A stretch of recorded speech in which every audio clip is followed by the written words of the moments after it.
my god. Have you seen that shit? Holy shit. What the hell?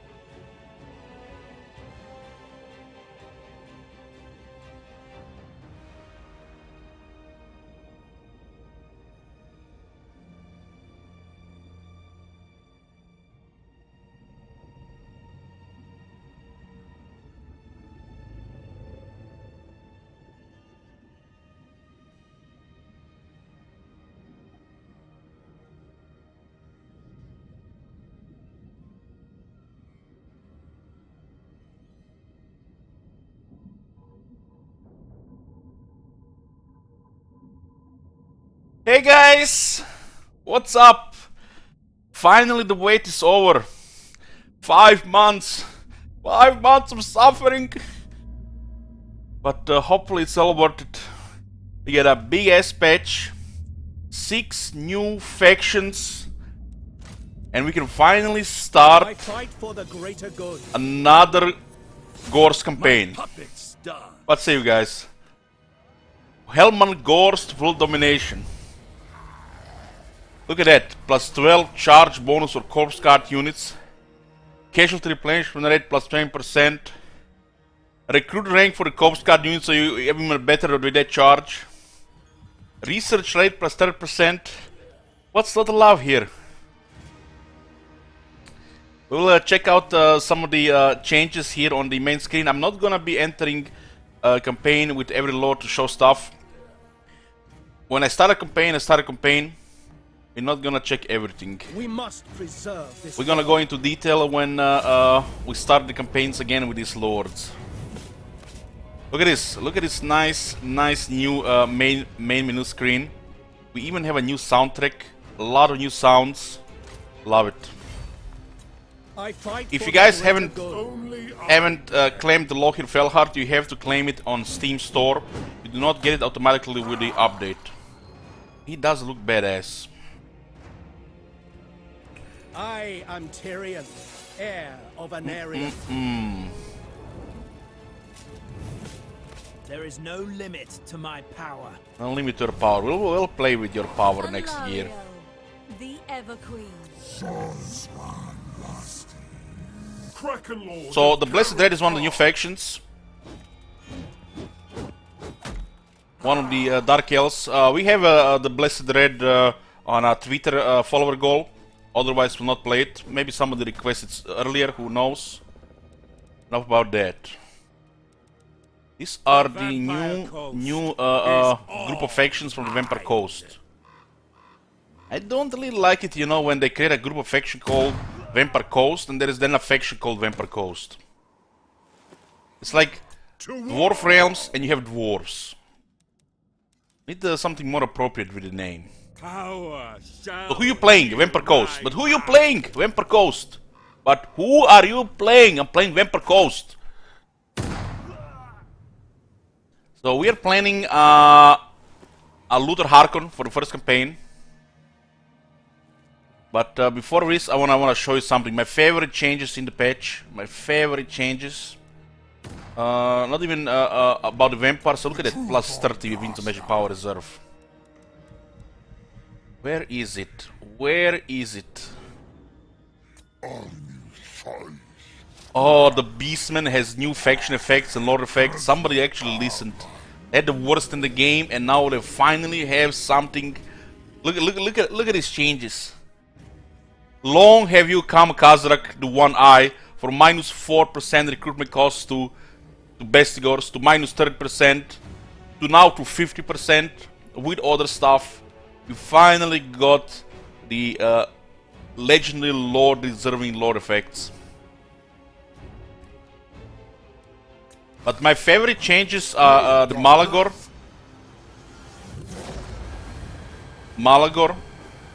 and of course, Bring ruin. Prince Sigval the Magnificent. My favorite changes.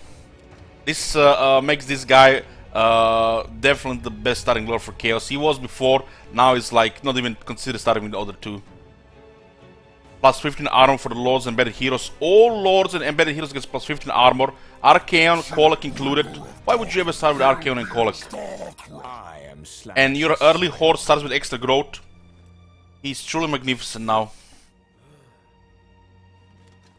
Anyways, we're not gonna check everything here. We read all the patch notes.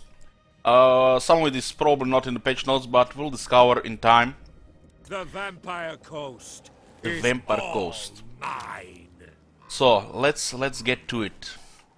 The race attribute says infamy and loyalty. Destroy second rate to build a reputation at sea, while keeping ambitious commanders loyal and trustworthy by imparting riches and wealth to them. Pirate Coast, gain infamy and leech wealth from unsuspecting settlement owners where these hideouts have been formed.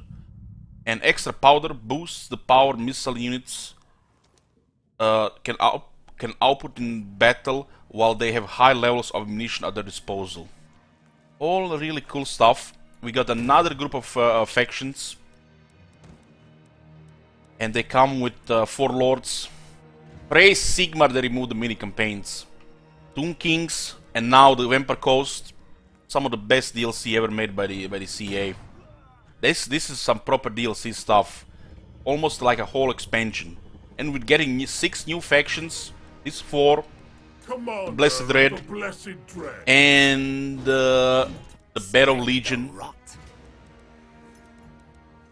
Feels like a big expansion. All fear the pirate king. So, Vampire Coast says initial challenge normal. Faction effects for Vampire Coast is the leadership +8 when fighting against Lizardmen. Diplomatic relations -60 with Lizardmen. So I guess we're gonna be fighting Lizardmen. Melee defense +6 for Lords and Heroes all armies. So Lords and Heroes for this faction has extra melee defense. Lord effect for Luther Harkon, our faction leader. Luther Harkon's mind is fractured. Any of his myriad different personalities may seize control. Sounds very interesting. Magic resistance 25% for all units in the Lord's army. So his army has dwarf quality magic resistance. And has a vampiric corruption +3 in the local province. The magic resistance 25% for all units already is strong enough for effect. We'll see what this does. I was debating between the Count Noctilus and Luther Harkon. Decided with Luther Harkon, because he starts on the mainland, and he is the the Vampire Coast of the Vampire Coast. We have planned to play at least 1 or 2 more out of these 3. So the Dread Fleet, Pirates of Tosa, or the Drowned. One of these is next, whichever I feel like when we're gonna be starting the next campaign. We might be playing 2 out of 3. We're definitely gonna play 2 out of 4. I'm gonna leave one of them for later. We're probably going to be playing the Battle Legion once we get some of the feel with the Vampire Coast. And after that, we'll see. Who knows? The Vampire Coast. But right now, we're playing the Vampire Coast with Harkon. Let's see what do we have here. A bloated corpse, exploding monster. We'll read about this when we enter the game. Siege Attacker, 1600 health. Deck droppers and Morn Ghouls. We'll be checking out everything when we are in the game. Let's start the campaign, boys. Our first Vampire Coast campaign begins. We have a long stream today, 11 to 12 hours. We'll have like the first part 5 hours, the second part like 7 hours. Who knows, maybe longer. So we can make early VOD so people don't have to wait long to watch the early part. Not Legendary Battle yet, okay. Let's go.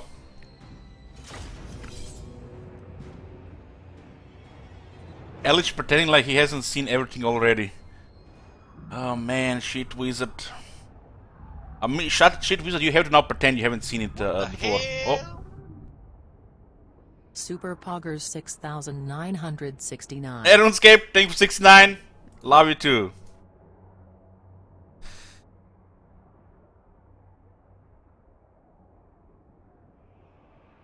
Guys, I'm super excited. We're gonna have long streams for at least a couple of days before we go back to about 9-hour streams.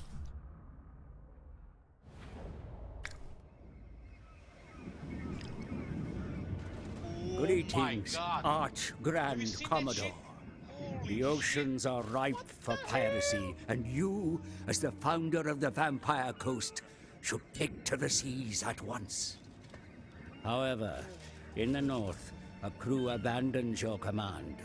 See them flogged for their lack of loyalty, and send a clear message to all would-be mutineers.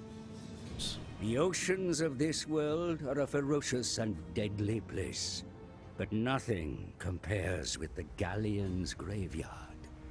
Sail carefully here, my lord, for it has devoured many great ships that have strayed too close. To the south, in the hot, arid dunes, the followers of Nagash plot his return to power. Their hunger may prove a useful tool in building an alliance of the dead. They still have the old guy.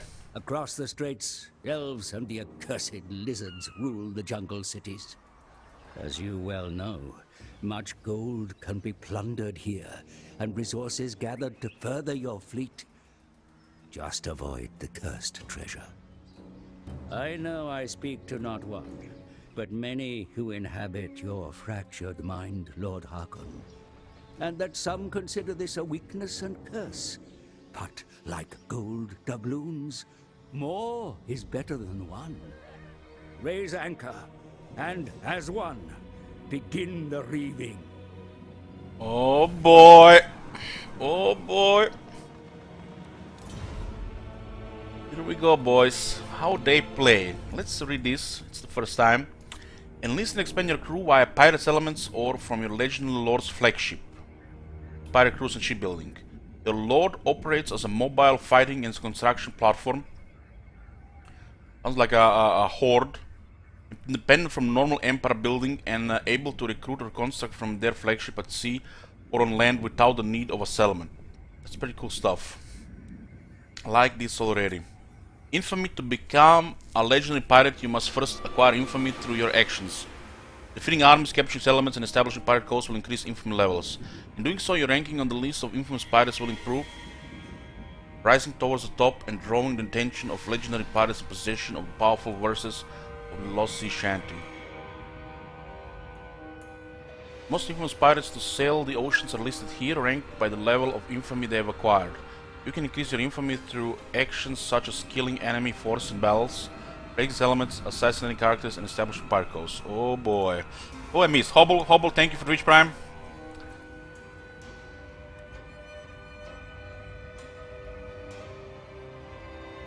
Pirate coasts can provide a steady income and other benefits from settlements owned by other factions. These coasts can be secretly developed at any port settlement, leeching from the current occupants, though they will be blissfully unaware of your activities. Yeah. We have our first mission, Riddle of the Map Maker. Find the hidden treasure by solving the treasure map riddle using dig for treasure with your army heroes. Sleep is not required, for in the north there is something harsh amidst the treasure of the marsh. A great hoard of treasure may be received. Our first chapter, the Wrath of the Pirate King. The usual, number 4 of stuff. Lord Harkon has been battling with himself for some time. His fractured minds are recently causing him to lose grip on his undead pirate empire. Mutineers have emerged, insolently stealing part of his land named for his exploits. The fog of his mind lifts just enough for Luther to unite his wills. It is time for the Pirate King to raid the hovels of any nearby landlubbers, murdering all before him on his way to regaining supremacy. Pirates, you know, they're tricky sort. They always backstab each other. High treachery. Everybody wants to, seize power. Yeah. Against the code. Luther. Against the code. Love it. I actually recently rewatched the Pirates of the Caribbean, so it's fun to hear these things.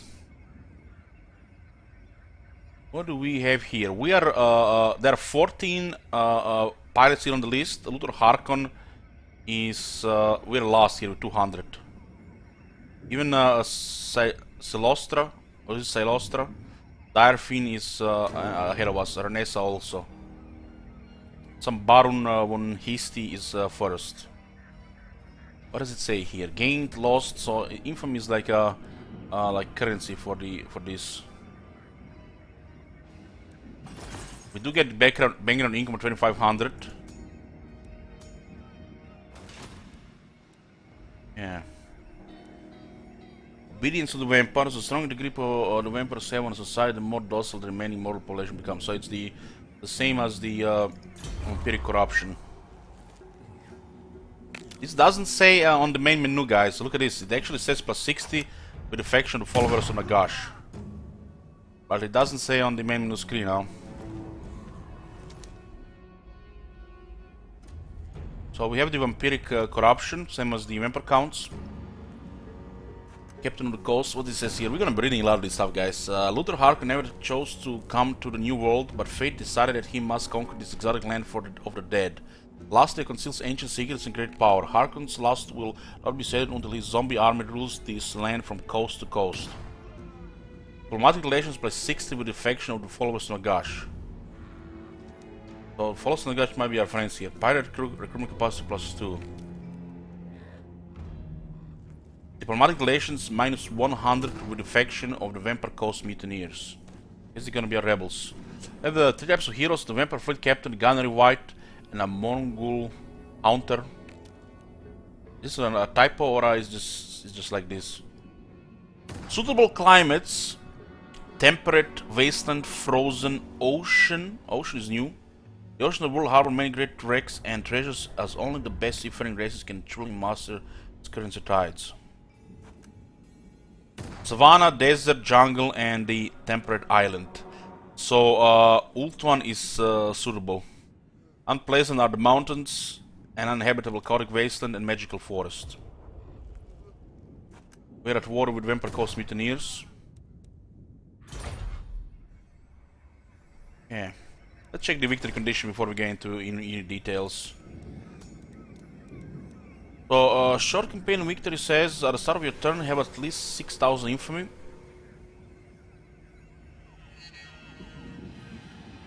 It would not say on the other faction, the favorite soul, as it doesn't say on the other factions. And it seems they have extra with follows Nagash. This is your faction bonus, not what others think about you. If you always, when you mouse over this is your faction bonus.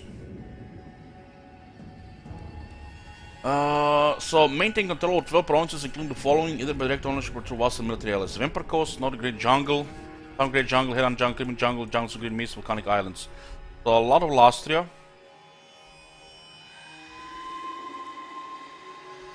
One, two, three, 4, 5, 6, 7. Yeah. We need to including the following, so 5 can be elsewhere. This holy shit! Look at the size of this short campaign victory list. Oh my god. See it with the memes again. You seen that shit? Holy shit. Hey King, thank you for Twitch Prime, and hey Fjalwich, thank you for 28 months. Destroy the following faction: Order of Lord Masters, the Blessed Red, Clan Pestilence, Itzat, Laxlan, and Xanhuapek. Look at that short victory. Oh my god. Have you seen that shit?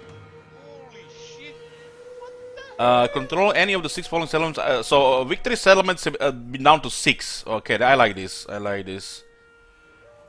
And 1, 2, 3, 4, 5, 6, 7, 8, 9, 10, 11, 12, 13, 14, 15, 16, 17, 18, 19, 20. They're 21, 22. So they're extra 5 on the list. The Awakening, again Vale, Sartosa, Galleon's Graveyard. 1, 2, 3, 4. And which one is the fifth one?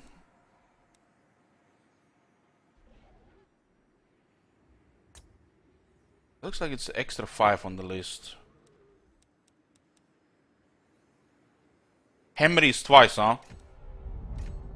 Huh.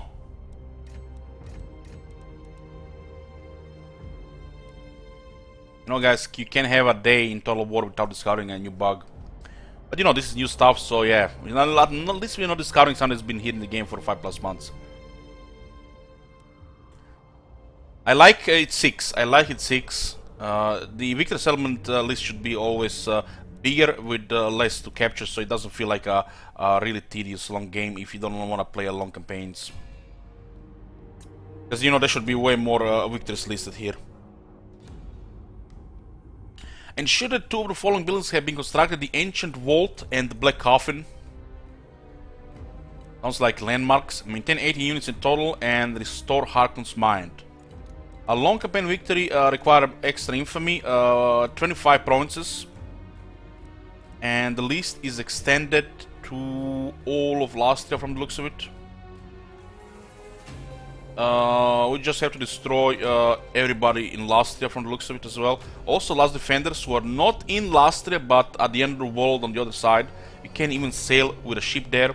You know, it's very fitting for the Vampire Coast to have to destroy the last defenders. But they're lizardmen, so what the hell, will sail through the desert. If you guys seen the Pirates of the Caribbean, Jack can sail through the desert. If he can do it, we can do it as well. Control any 10 of the following settlements, either by direct ownership or through vassals. So 10 is for the long victory. Yeah, so just extend it. What are the chapter objectives? Let's see if they learned. 3 technologies. Research 3 technologies before 4 settlements. Might be realistic. What it says here. Luther's squabbling personality sometimes drive him to being the loosest of cannons, but in his more lucid phases, he is at most wily commander, wily, with a mind that can take great advantage of wisdom, knowing that it can often lead to greater riches in the future.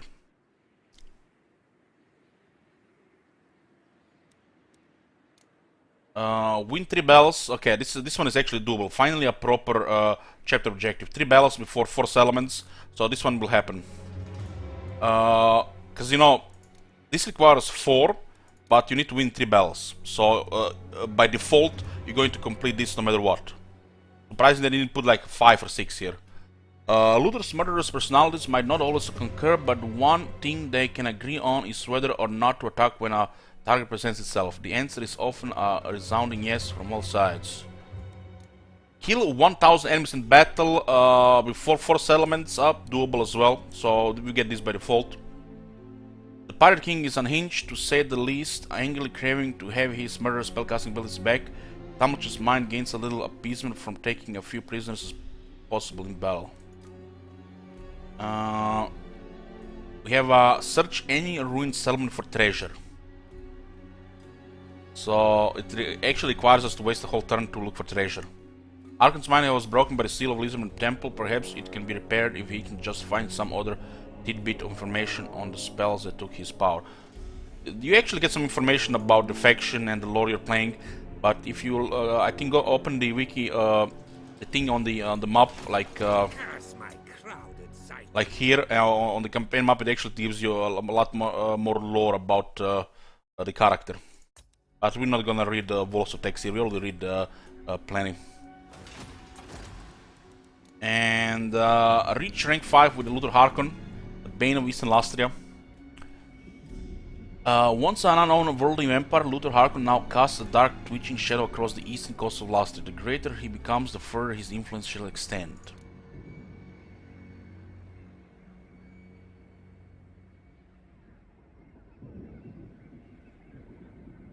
Okay.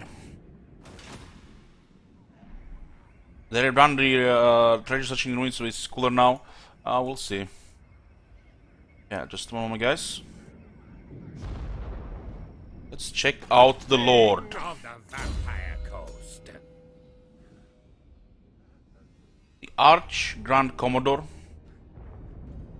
So Harkon has made many great cold-blooded enemies in this time, but his undead armed with fear and feel nothing. The Lizardmen especially hate him. He starts with Captain Dracula, a follower. The right hand of Lord Harkon, which is somewhat ironic since he lost his own left hand following the Vampire Admiral into battle. Melee defense +4 for the Zombie Pirate Deckhands mob and Zombie Pirate Gunnery mob units. So melee defense looks like range units. What corruption? Vampiric corruption. The Mad. Paranoia, although a sign of madness, doesn't mean that they aren't all out to get you and you shouldn't kill them first. Harkon's current personality will randomly change until his mind is restored. So right now, Harkon is mad. We have weapon slaying plus 25%, melee attack plus 15, and he can rampage. And look like I just, standard rampage here. So he has 4200 health, 90 armor, 80 leadership, 40 speed, 85 melee attack. Holy shit, 85. And he gets 15 from here. So this looks like a standard Vampire Lord with a range attack. The mad is making him a little crazier in melee than he's supposed to be as a Vampire Lord. Hey, Fennon Jenkins! Yoo-hoo! Fennon Jenkins watching stream with cosplay costume. What do you mean cosplay costume? Don't you tell me, Fennon Jenkins, you had a costume playing this? What the hell? So as a disrupted, when he attacks, it can apply this. Plus 3% miscast chest and lowers the enemy physical resistance. 25 magic resistance and 50 missile resistance. He had a costume. Oh man, I hope you guys made a picture. 56 melee defense. So there's a faction fake gets 6 melee defense. So he started with 70 attack and 50 melee defense. Stats look pretty impressive here. And the damage is currently high because of the mad. 20 charge bonus, 50 ammunition, 90 range, and 445 missile damage. It's probably a fast reload as usual. 3.6 of course. His damage is so bad. 40 missile damage and 120 armor piercing missile damage when units can have tens of thousands of health. 445. So at least it's 120 armor piercing missile damage. We've just been reading the victory conditions and some other stuff. We're just checking the units. Why does he get this income from selling sellings plus 15%? What else does he have here? Fear, encourage, hide, fire while moving. Maybe he can fire in all directions. Okay, the usual undead stuff. What is this? Extra powder. Plus 30% damage and plus 30% explosion. When it's disabled if ammunition is below 80%. So as long as they have ammunition over 80%, 80% and more, they get the plus 30% damage and explosion, which is really nice. Oh my god, it's gonna be crazy for the initial artillery hits if this works on the artillery. So this means if extra powder works on the mortars, the Vampire Coast mortars are gonna be better than the Empire mortars. And since this is an undead faction, don't have bows or crossbows, mortars are probably gonna be your best way dealing with ranged units. Magical Void. Self and affects allies in range, that plus 33 magic resistance. Beyond the power to raise and bind his undead hordes, Harkon is barren. In fact, he emanates a field of anti-magic. Plus 33% magic resistance on top of 25%. Holy shit, that's insane. So if somebody has magic attacks, he'll probably not gonna take any damage from any duelists in melee.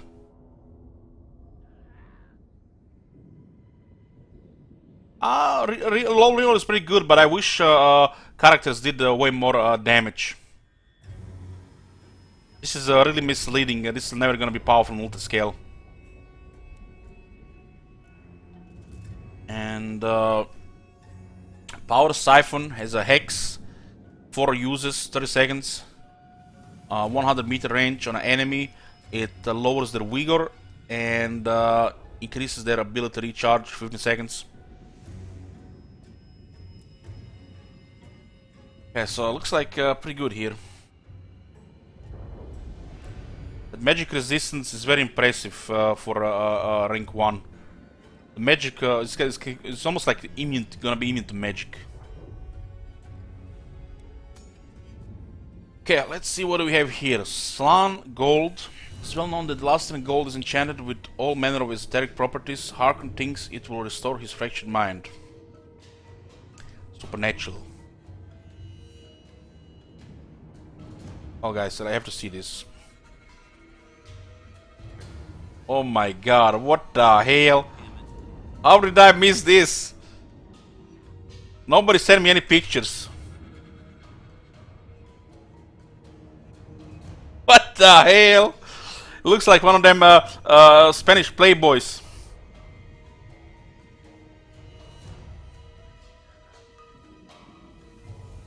Yeah, back to the stream, boys. We'll check this this picture in detail later.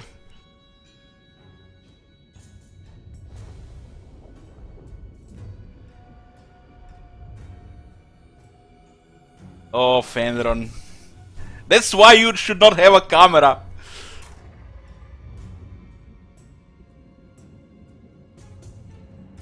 Where were we? Slung Gold. More magic resistance? What the hell? They really make him immune to magic, I guess because his mind got blasted. Enemy wins a magic starting amount of money spent in the local region. Magic resistance plus 20% and ability Slung Gold. Raise dead cost minus 50%.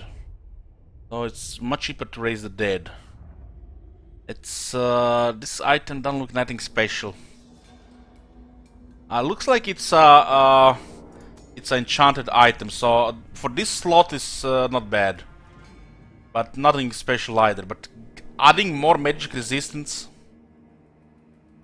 raise that cost 50%. At least you guys save some money. If it's an enchanted item slot, it's fine for these stats. No fun for magic casters. Well, it's not about magic spells. It's about people using magic weapons. Anybody with magic attacks, so we won't do much damage to Luther Harkon on 101. He's gonna have more toughness than a dwarf in melee against magic. As magic attacks, if some, let's say Tyrion uses magic attacks, Tyrion is actually a better example because he has fire as well. But he has magic attacks, so you'll have a high magic resistance, and the Tyrion won't be able to do much damage because he will block most of the damage with the magic resistance. So if somebody has a magic attacks, a duelist like even Kolek with his weapon, he won't do much damage to Luther because of the high magic resistance. It will work as like ward save against the damage. As a Dead Shriek Terrorgeist on rank 20. So he does get Bread, Terror, Regeneration and the Siege Attacker. Very nice. And most of his damage becomes armor piercing. Don't look like he gets anti-large with this. Harkon's personal mount is a dreadful thing indeed, a terrorgeist with a piercing banshee-like shriek that he has the power to stun any who hear it. Lucky Charm, more missile resistance. The missile resistance is nice because he has a terrorgeist. Tenacity, hit points plus 8%. These are his unique skills. The Fractured Mind gives him leadership and frenzy. Frenzy is gonna be nice for Terrorgeist. Men of War. Some seafarers appear to have been born for the role. Leadership for the Zombie Pirate Deckhands mob and the Depth Guard units. And increases the hero capacity for the Vampire Fleet captains and increases the rank for the Vampire Fleet captains. Looks like a very nice skill. Always nice to get extra heroes and extra hero rank capacity. Hero ranks. If he has fire and magic damage, he does both fire and magic damage. So magic resistance, fire resistance will lower it.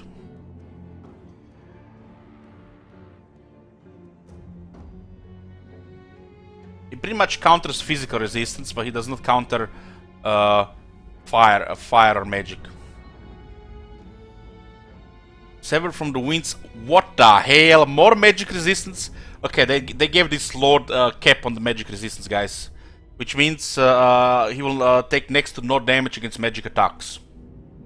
No duelist will be able to beat him with magic attacks. It's pretty crazy the amount of magic resistance he gets. He only has a ridiculous amount of magic resistance, so the skill is not that good. A hand cannon, by which that is explodel, assuming it doesn't blow your hand off in the process. Ammunition type explosive bullets. What does this mean? Does this mean Harkon gets explosive bullets or his army? Missile damage plus 8% for Harkon. Missile damage plus 8% for zombie party gunnery mob and rotting Prometheans gunnery mob units. He buffs also missile damage for some other units.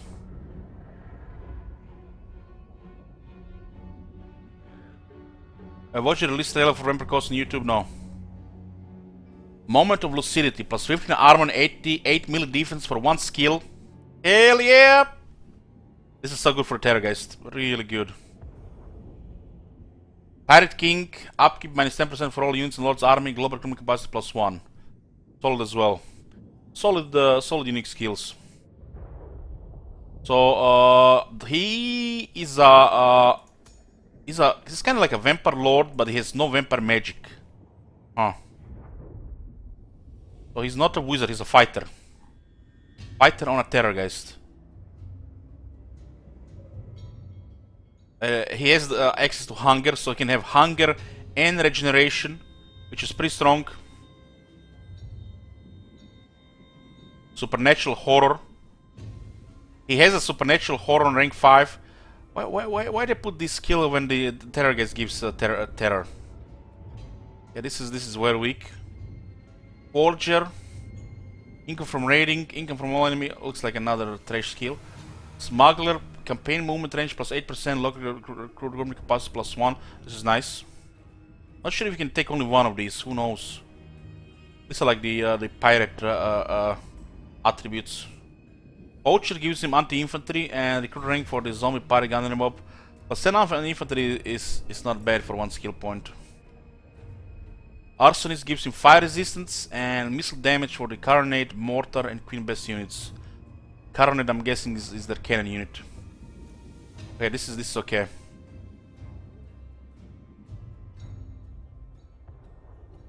Yeah, I'm liking this Terrorgeist a lot. Looks like he can have a pretty good fighter skills. So we do have encourage, so plus 5 makes it 8. What is battle skill buffs? Let's before we check the battle skills, check the units. We can actually check the campaign skills first. My madness is not weak. So it's the Route Marcher, the usual. Oh, look at this. Recruitment cost minus 15% with a different name. Oh, the recruitment costs. Just recruitment costs is like they have to put something else here, some experience to these recruits as well. The AI likes this skill for some reason. Replenishment with the Ghost Fleet. Pre-booter, post-battle chance of stealing a magic item plus 15% and income from post-battle 15%. Stuff like this would be very nice if it was like 1 skill point. Like, I feel like this area should always have 1 skill point, same like the lightning strike here. Because you need always 1 filler here, and there should always be some kind of value skill that costs only 1 point here. So you choose 1 with 3 skills and then put 1, you know, similar like the lightning strike filler to unlock the final skill. I wish like freebooter was like 1 skill point. So you don't have to take any random filler just to waste a skill point to unlock the next skills. Sea Dogs plus 10 leadership when fighting at sea for the Lord's army and income from saving settlements plus 10%. Oh, this one looks good. I guess you can always get a replenishment filler. Go on account, recruit rank 1 plus for units, local equipment capacity minus 1 and raise it cost minus 50%. As the lightning strike. Leaving ship. Construction cost minus 10% for ship buildings and pirate crew growth plus 5. I'm guessing it's for this horse style. So the growth is not here, but here. And growth for this type of, you know, setup is always nice. You know, so since he doesn't have spells and he's just fighter, combined skills might be viable. This is a skill which you kinda need if he has a growth like a horde. We'll see how many buildings we will have actually maybe what. And if you sail the seas, you might get over your head because somebody gonna have multiple stakes. The lightning strike filler is okay if you go for the living ship. Yeah, the usual stuff here. The Black Flag is basically just renamed now. This is such a nice skill for 1 skill point.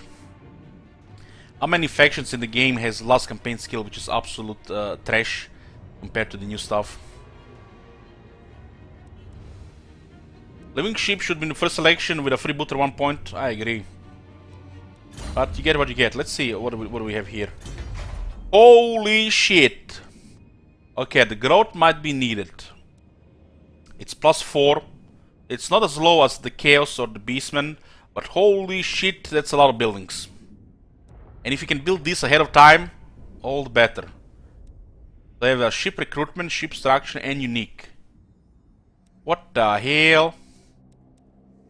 This is a lot of stuff. Pirate crew recruitment +2, capacity, pirate crew growth +4.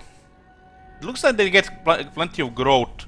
It's only 20 per population, so it looks like you get plenty of growth from the core building. You don't need the campaign skill. This is not like the Chaos, which is like +1, +2, +3, +4, +5. This is a lot of growth here. It looks like this faction gets a lot of capacity to recruit new units. So you're telling me you're gonna have like a local recruitment, ship recruitment, and raise dead? And looks like this capacity is high. Makes me wonder if their units are expendable, so you just have to spam like the Tomb Kings. So it reduces the upgrade for all units as you upgrade the Captain's Cabin. 20% on tier 5, it's huge. And on tier 3 you unlock a Vampire Fleet Captain. So this looks like a Vampire Hero. Lore of Death. Lore of something. Lore of the Deeps. And Lore of the Vampires. Hell yeah! We have a Lore of Vampires, boys. They have Taunt. Does all of them have Taunt? What is Taunt?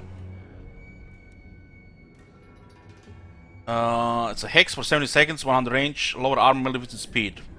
And 6-second cooldown. Pretty solid. Oh my god.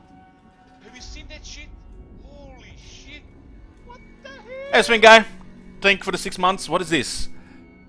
A map-wide Hex activates when casting. Kiss of the Deep. Causes damage to combatants. Kiss of the Deep 4 seconds. So you're telling me every time a Lord of the Deeps casts a spell, the whole enemy army takes damage? It is 4 seconds, but miasma on everybody for 4 seconds? It seems a bit powerful. Have to see how much damage it is. I already see 2 vampire field camps in the army. No, guys, I prefer 2 wizards in my army. Capacity 5. Holy shit, how many units are supposed to recruit every turn? Capacity 6. Growth is +20, so you get 1 population every turn. So, looking this, the campaign skill is not worth it. It looks like you're going to need a lot of money with this faction, because you're gonna need to upgrade your ships, maybe other characters are gonna have these ships, and then your settlements as well. So, the Vampire Heroes on tier 3. The Gunnery White is also tier 3. This one has replenishment. Establish Pirate Co. So you can establish a Pirate Co with a hero as well. Oh my god. Have you seen that shit? Holy shit. What the hell? We'll go over it. We'll go over it when we check the units.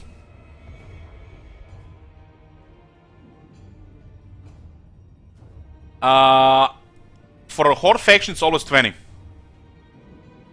It's always 20, and you can get even 2 population in a single turn. Gunnery White has training, boost income, skill, technology, wound, and block army. There's training. Training might be useful, and this guy is like enchanted ballistics. Like looks like some kind of like a master engineer type. Replenishes ammunition 4 times in battle, 60 seconds cooldown. So you can actually give units the ammunition. Holy shit. I'm liking the look of this. So what happened? Danny, thank you for the year support. This looks really nice that you can replenish ammunition. There's a bomb throw. Oh, there's a lot of abilities on Gunnery Right. And what is the third hero? What is this? Sirens. Mournful Haunter. Scavenge, spread corruption, damage building, assassinate. So this faction does not have... Oh yes, assault units is here. It's awkward, it's spread around. So this guy is the assassin.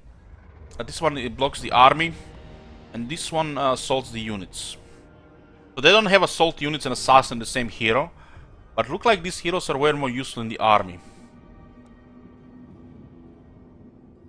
So it's fitting for this guy to have the assassinate. Interesting. And they don't have the assault garrison. This one is the assassin, and this one is the assault units. And this one block army. This one is too useful to be on the campaign map. While this one is super strong. I thought you would only be able to establish pirate coast by attacking a settlement. But if you can establish a pirate coast with a hero as well, this could get out of control. Just send a couple of these guys to Ultuan, Nagaroth, while you're gonna ignore that part of the map, and just establish pirate coasts everywhere. We'll see. I think it's half the income. This must be super expensive then if it's only half income. I have a cooldown or something. These guys are gonna be super powerful in the army. The Vampire Fleet Captains, because they're your wizards. I already see I'm gonna be using Lord of the Deeps and Lord of the Vampires in Harkon's army. So the rest might go to stake the income.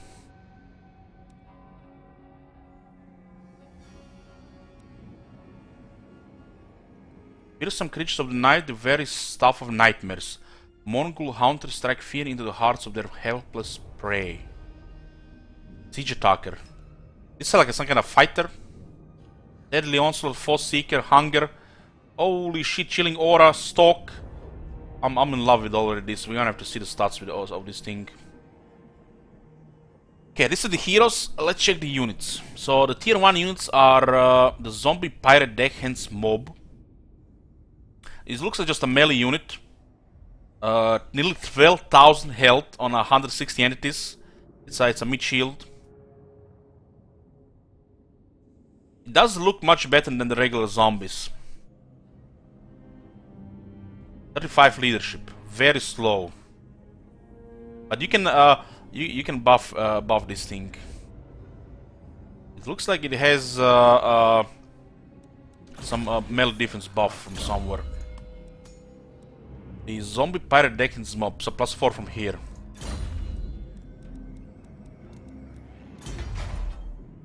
So it looks like the standard thresh mob.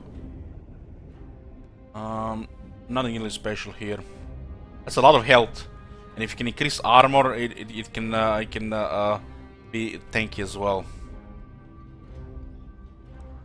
The zombie pirate gunnery mob. What the hell? A free company militia with 160 guys.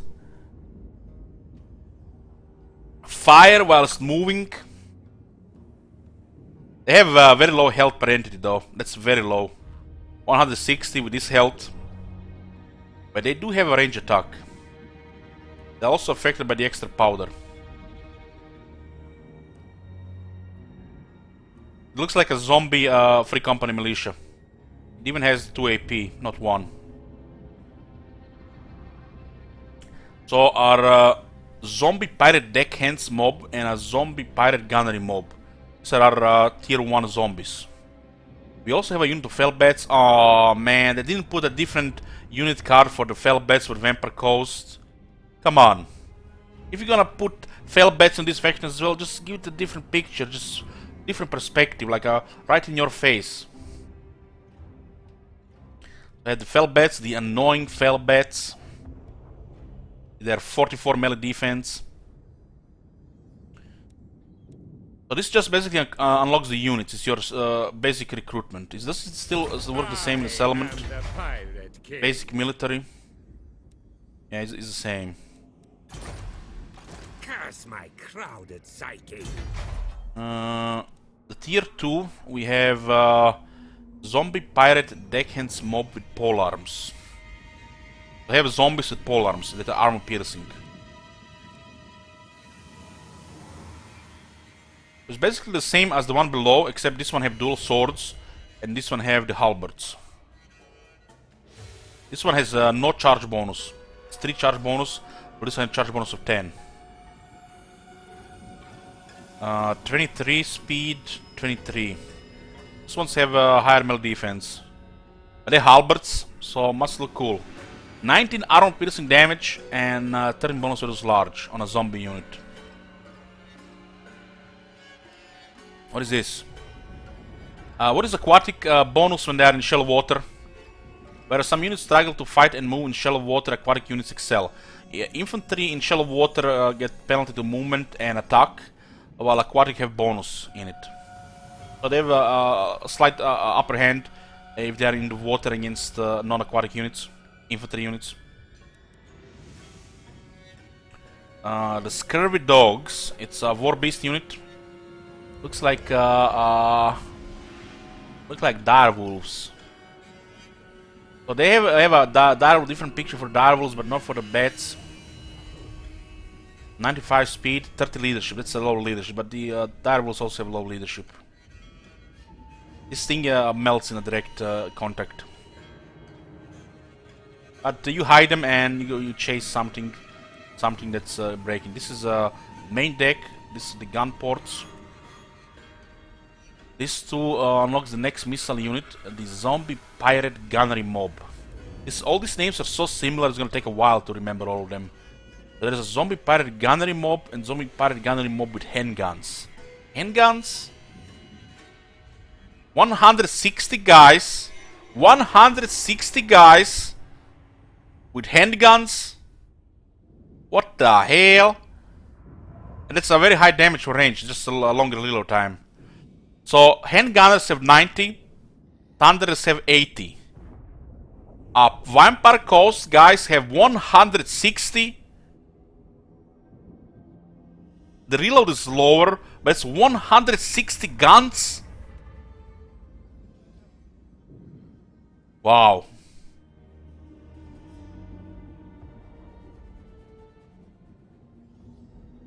And they have the same range.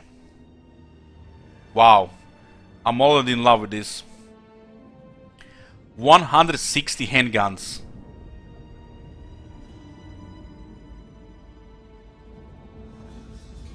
Well, it's a gunpowder unit. Of course, they need a line of fire. Is it terrible accuracy? Doesn't say they have terrible accuracy. So probably he has a lower accuracy than the handgunners or thunderers. Anything other here? Nothing. What do we have here? Zombie Pirate Gunnery Mob Bombers. Zombie Pirate Gunnery Mob. So that's a third different unit of the Gunnery Mob.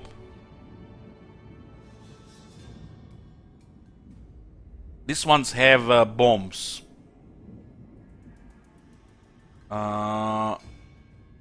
They do explosive armor-piercing damage. So it's like anti-infantry. Explosive damage and explosive armor-piercing damage. There's only 3 ammunition though. We might get more with through the Gunnery White and through skills, battle skills. 55 range. It's a flanking unit that throws the bombs. That range is very short. 120 guys though. 120 guys is a lot. So another range zombie unit. Zombie Pirate Gunnery Mob. Zombie Pirate Deckhands Mob. So it's a melee, this one is range. So 3 versions of this one, 2 versions of the other one. On a tier 2 we have cannons building with a mortar. I love mortars. I love mortars. Looks like the Empire Stat mortar, but they have the extra powder. Mortars looks like it's gonna be excellent unit to deal with the enemy range units, because you might not have the line of fire or the position to shoot them with other things. Because this unit has 145 range, and this unit has 90 range, so we might struggle against like high elf range units, or any range units that have over more range than our guns. So mortars, with the Empire already, you can see the mortar is really effective at dealing with enemy range, because the enemy range will not move. Unit of a crossbowman, or unit of a handgunners, or unit of the enemy gunnery mob, they're just gonna stand there and try to shoot. So mortars just lob explosive projectiles at a high distance into the enemy range. So mortar is gonna be a very important unit for this faction, I feel, because it's the best way to deal with enemy range units. There's a hold here with animated hulks and bloated corpse. Animated hulks. What is this? A monstrous infantry. Look at this. Straight out of the box siege attacker. They do have a high health, but low armor and low melee defense. Damage is solid. Damage is solid. Almost like trolls. But looks like the toughness, the armor and defense is low, but it has high health. They're also kind of slow for monsters infantry. But high health and a siege attacker. And you can heal it with the vampire evocation of neck. This is like looks like much worse red ogres, but have much higher health. But the vampires can heal them, so it could be useful. The bloated corpse, it's an exploding monster. With the sole purpose of causing carnage, this monster will explode on contact with the enemy. 38 speed, huh?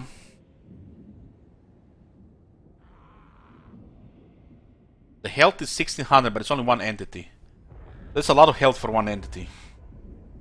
It causes terror. It's a siege attacker as well. Noxious disintegration. Hit points greater than 20%, battle outcome decided. So it will explode on low health. Gaseous mice. When you engage it to melee, it will explode. This is cool. So since we have the race dead, stuff like this might be actually viable.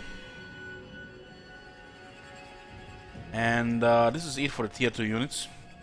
On tier 3, there is another zombie pirate gunnery mob. It's the 4th version already. Hand cannons. It's the gunnery mob and the deckhands mob. These ones are close quarters missile infantry. 120 guys. It says here anti-infantry. There's a missile damage, 10 missile damage, and 2 armor piercing missile damage. So they have no explosive damage. No explosive damage whatsoever. But they shoot 3 projectiles. Hand cannons at a 90 range. There's also some kind of flanking unit. They have really bad stats in melee, so unless the enemy is pinned, they can get deleted, especially by the cavalry. This looks interesting. They are handling some kind of cannon in their hands.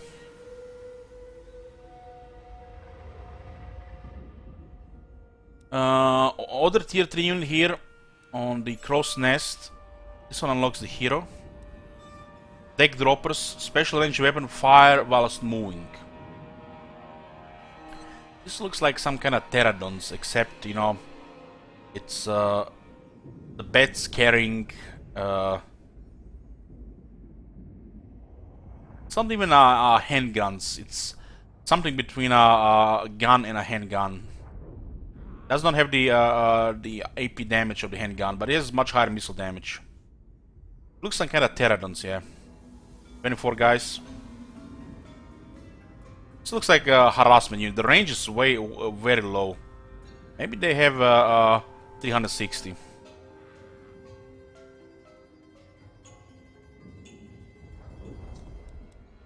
On tier 3 they have a carronade. Looks like a great cannon. Love me some great cannons.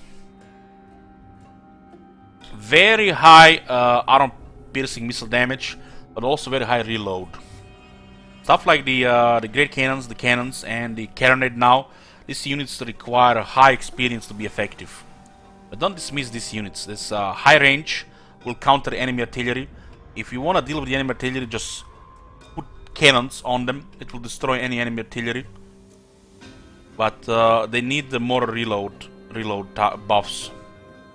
With experience, they do improve in reload quite a bit. They get more accurate. So it's perfect thing to destroy enemy artillery and enemy large units. This thing can shoot a cavalry unit like a line of Chaos Knights can get destroyed in a single volley. So just another great cannon unit in the game. They do have extra powder, so this damage on the first couple of shots is going to be devastating. Plus 30% damage on 352 damage. It's going to do more damage than Empire and Dwarf cannons on the first few shots.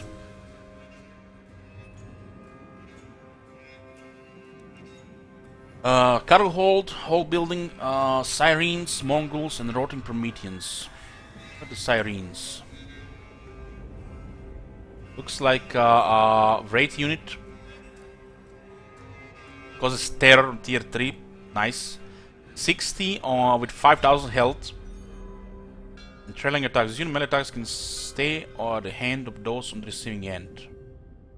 Lowers the attack on the enemy unit, so it increases the survival of this unit. Looks like pretty solid. Units like this are very powerful if you have healing, like the Invocation Egg. The low attack also means the one hell Dance Macabre is a big deal. And they do have a pretty good damage in melee. So just another ethereal unit, 48 speed. Fast, and if enemy doesn't have the magic attacks and you have healing, they won't be able to kill it not in a short time. What is this here? Mongols. So this is a unit, another unit of monsters infantry. Those animated hulks. There's a tier 2 monster infantry here, which is quite interesting. There is now a tier 3 monster infantry as well. Anti-infantry, terror. They have stalk and armor piercing. 30 missile resistance as well. 40 armor, double the armor of the animated hulks. They do have low melee defense, but much better melee attack. They also have 20 bonus versus infantry. 20, that's huge. Now this one is stalk as well. Oh man, if this thing flanks infantry while they're fighting the zombies, the end of them. Have terror, vanguard, stalk, hunger. So they even heal themselves. Looks solid. And they're also a siege attacker.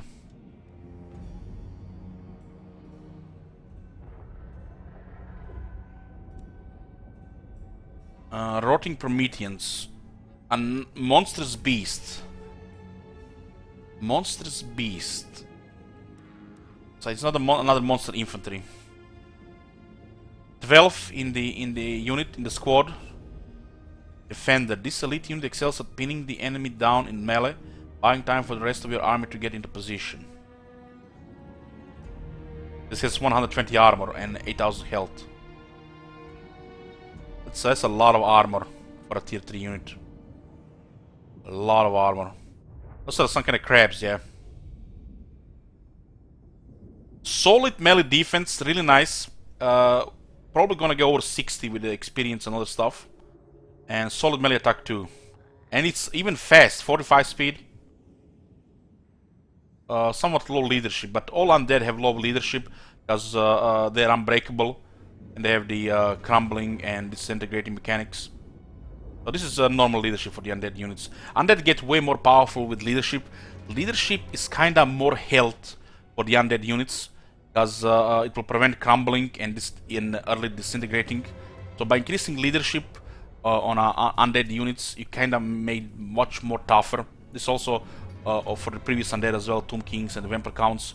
So the more leadership you have, the tankier the units get. These are the undead, so they do have low leadership. Otherwise, we overpowered to be unbreakable, because they don't rout. They fight to the death until they are crumbled and disintegrated. So you're gonna get 10 leadership basic from all the stuff. Then you have experience.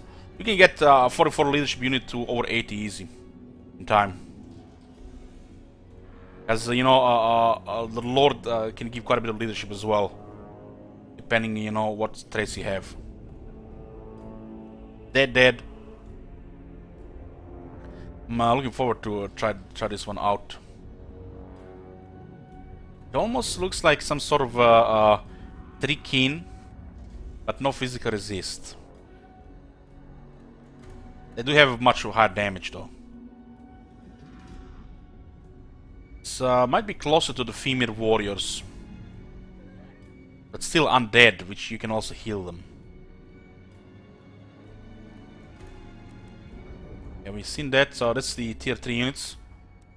On the main deck, tier 4, there is Depth Guard, which looks like an elite infantry. 60 guys.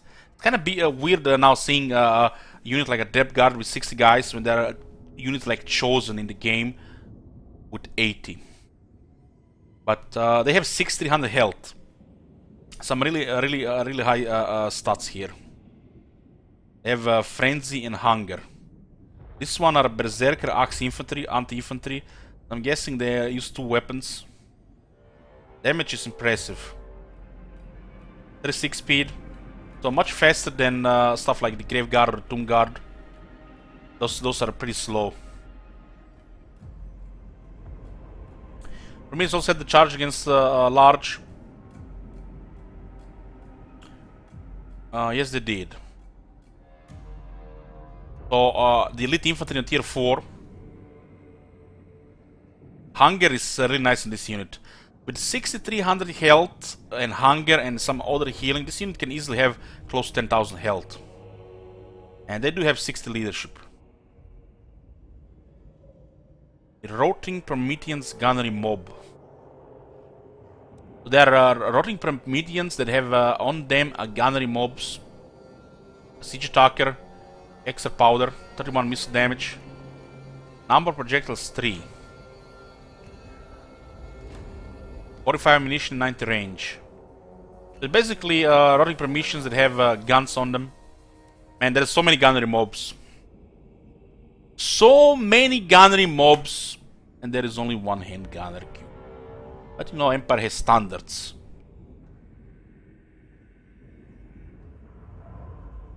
$8,100 health. This one has 7,900. I mean, this guy is tier 4. Fast on moving, aquatic defender, armor piercing. Also defense versus large. They can even hide. Zombies with guns. Deck droppers with bombers. So the flying unit that carries the bombers. This one has double the ammunition, more than double, with 60 range. 12.6 seconds. This looks like another harassment unit, flanking unit. Fire flaming attacks. 15 armor. This looks like a very fragile unit. When all the fighting starts, then you send this unit. Deck droppers with handguns. What? These were the deck droppers with pistols. Deck droppers with handguns. So there are 24 of them in unit, and each one has a handgun. Now this looks better. This looks better. High armor piece and missile damage. It's 24 though, and range 130. This definitely looks better than the other two. I'm definitely gonna try this one. I'm gonna try everything, but this one a little more with higher experience and stuff. This one not just harassment, but actually might be even a damage dealer. Stuff like this, if the enemy has something large, like a giant or a hero titan, anything big that can be easily hit, just slowly chip them away.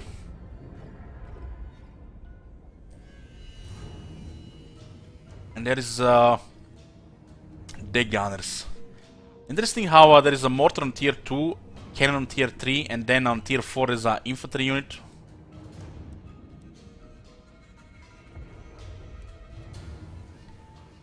It's a toss, grape shot.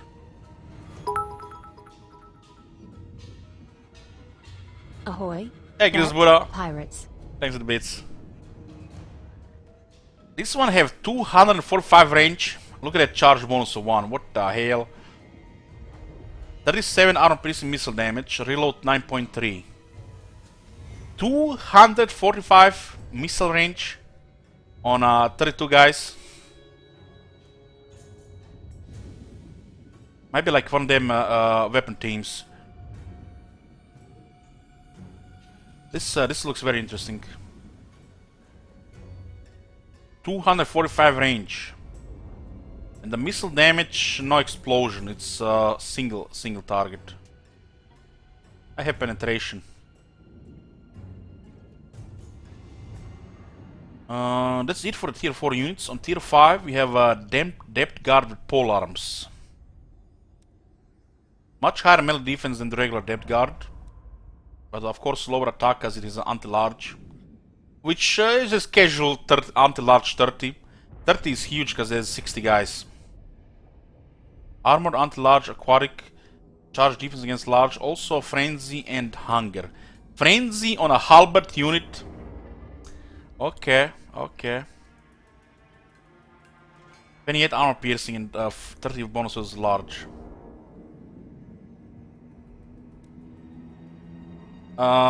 Shield breaker, so they lower the enemy shield values. So if the enemy has 35% shields, it will drop to 11%. This looks like really solid. These guys look like they will delete infantry, while these guys, you know, can find infantry, but there's a huge bonus against large. Large, you know, there's a million ways of killing infantry in the game, but large always seems to be the problem later in the game. But this faction has access to units like the handguns, so no problem with large. This is ridiculous damage. If the enemy is coming with a giant or anything, you know, the big like this arachnid spider, this thing will just delete it. I have no doubt this will delete any large unit. So the regular depth guard might even be better in the main line than the pole arms, but we'll see. The pole arms have a usually very long attack interval, while units like this have attack much faster. What is this? A Dead Shriek Terrorgeist? Ooh, they have a Terrorgeist as well. Does not have anti-large. Does have poison. Regeneration, Dead Shriek. The usual Terrorgeist. This one seems to have much higher damage, but no anti-large. Terrorgeist can be quite tanky once you get the leadership increased. And what is this? A Rotting Leviathan. So a big ass crab. Defend, expert charge defense against any attacker. 150 armor. Hello, Spider Mama. This is the new Spider Mama, it seems. It does look like a Spider Mama. It's not a spider, but a crab. Yeah, this is pretty much the arachnid spider, except tier 5, and it has guns instead of archers. The guns, which are much better than the goblin archers, because you know, guns are guns, archers are archers. This is the crab mama. Oh yeah, there's the crab mama. Crab daddy crab. 200 ammunition, huh? But look at this. They forgot to put extra powder on it. I guess 200 ammunition would be too much for the extra powder. Come on, developers, really? If you put a big ass monster with a big ass ammunition, I want to see some extra powder there. You can't put an extra powder flavor on this shit and not give extra powder to the Rotting Leviathan. Where is the extra powder here? It's probably gonna have like a couple of guys shooting anyways. We want extra powder on all powder units. Maybe it doesn't have guns. 145 range, and this missile damage looks handguns. These are handguns. Pirates not having guns. These are not the damn pirates from the Asia that shoot bows. These are the pirates that shoot people with gunpowder. No extra powder now. Maybe they forgot. Okay, these are all the units. All the units. I think it's the same in the settlement. King of the Vampire Coast. Oh, settlement has something else. Necrophex Colossus. What? There's no Necrophex Colossus here. Undead pirates. Oh, I skipped it here. It's here. So it's a part of the hull. A Necrophex Colossus, a missile monster. It's a giant that has a cannon on the foot. So it's a big foot that shoots cannonballs. This one just have a big foot. Come on, man. You can't put a big foot for a crab. You need to put a pincer. Pincer in the picture. Not a big foot. It's not a giant. Pincer. Where's the pincer? And this is a huge ass monster. There's a big foot that shoots a cannonball. There's a Gatling gun. Fire while moving causes terror on pieces missiles. 9500 health and 75 armor, so pretty tanky. 30 melee defense, 42 melee attack. 45 speed. What is this speed here? 50? It's still fast now, faster than a giant. Weapon strength, mainly AP. 22 ammunition, 330 range. That shoots 4 projectiles with very nice damage. Looks good. Fire while moving. Extra powder. So he has extra powder as well. So this thing has extra powder, but this thing doesn't have extra powder.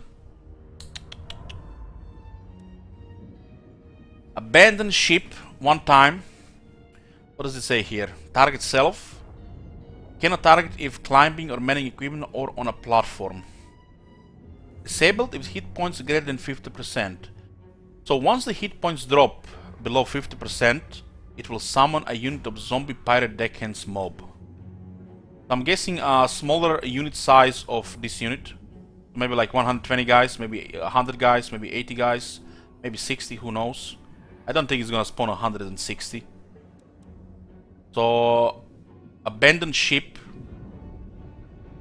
when it drops below 50 health, 50% health. Okay, so these are all the units.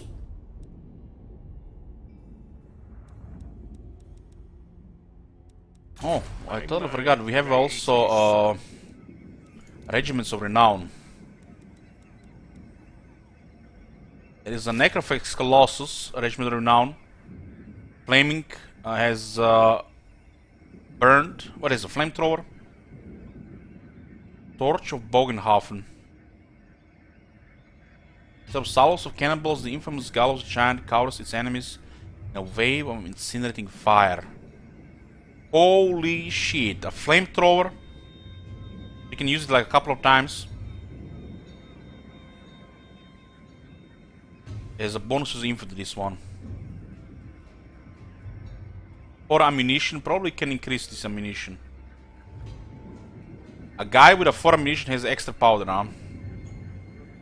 Range is 110, nice for a flamethrower. That's some serious missile damage. Explosive base 80, explosive armor piercing 32, shots per volley 4, shots per volley 7. Why is there 4 and a 7? Looks like this is some serious calculation here to get the number of 5,523. But he can shoot only 4 times. Maybe he can shoot more if you get more ammunition. Yeah, this will apply on the first shot. You don't see this 30% unless you're in battle, because the buffs are not shown on the campaign map. We have a Bloody River Deck Guard. This one was called the Gallows Giant. The Bloody River Deck Guard. Bloody River. Is that the name of the ship of Luther Harkon? So these guys have 60, not any extra. And they have enrage. So every 90 seconds they can get huge ward save. Wow. So it's a halberd with ward save. So every 90 seconds you can go. You can get a ward save. 44%. So if they get hit hard, click this button.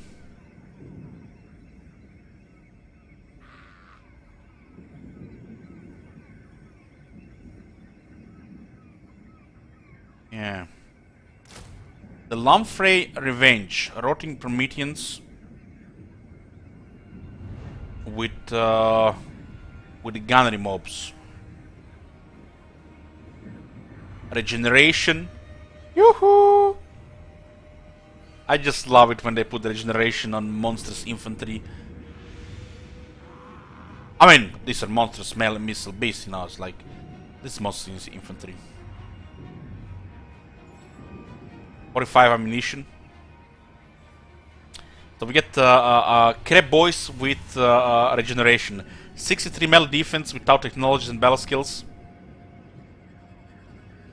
Yoo-hoo! Next one is the Night Terrors, Mongols. They do have plenty of regiments. 4, 5, 9 regiments renown.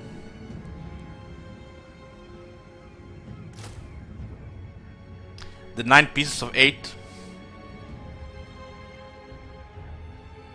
So these are just Mongols, which looks like a very strong unit, just from checking the stats. They have Rampage, Stalk, Hunger, Terror, Bunker Deployment, 30 missiles, 25. This actually comes from the other one.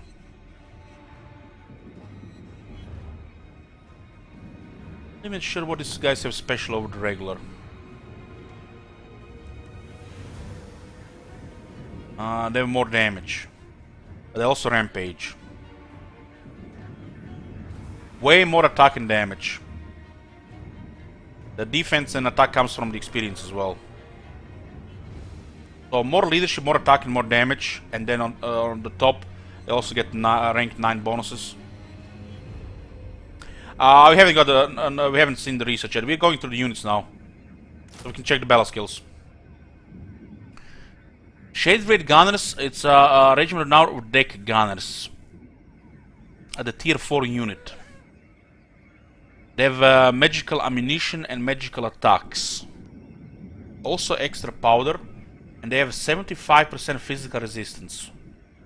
So this looks like it's an ethereal unit, yeah. Cursed ammunition, which also lowers leadership. It's a long range unit. So this is gonna look pretty cool. Ethereal units with cannons. There's a unit of deck droppers with bombers, Salt Lord Scuttlers, armor sundering, special range weapon, outpacing missiles. Alright guys, I need to get some water. Just give me a second. Not second, a minute.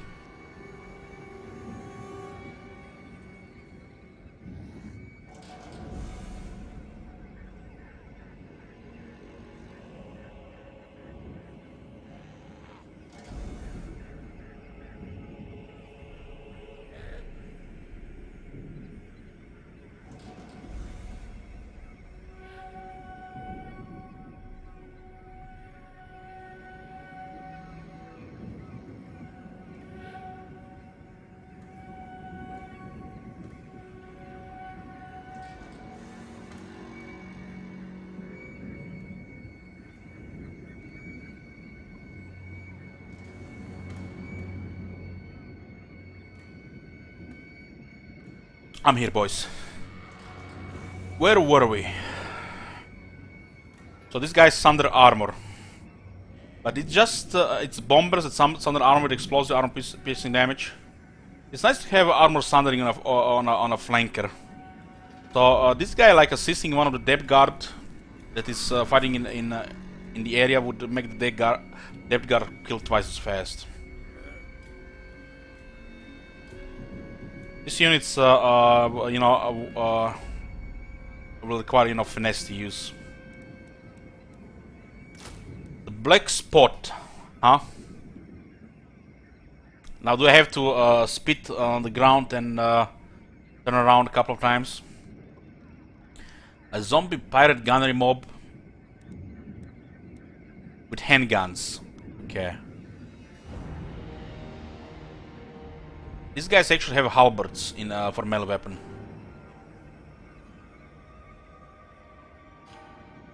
And they have also extra powder. So it's basically halberds with handguns. So they can resist in melee as well if they get attacked.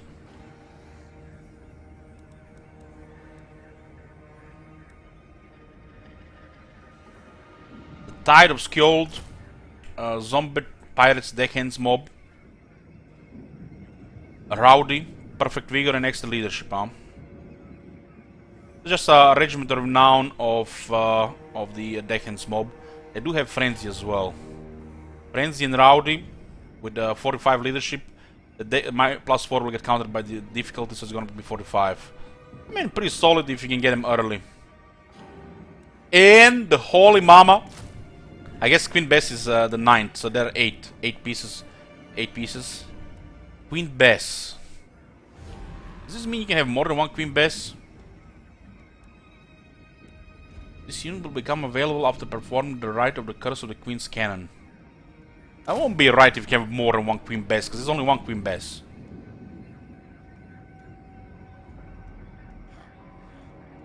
Siege attacker, extra powder, 16 ammunition.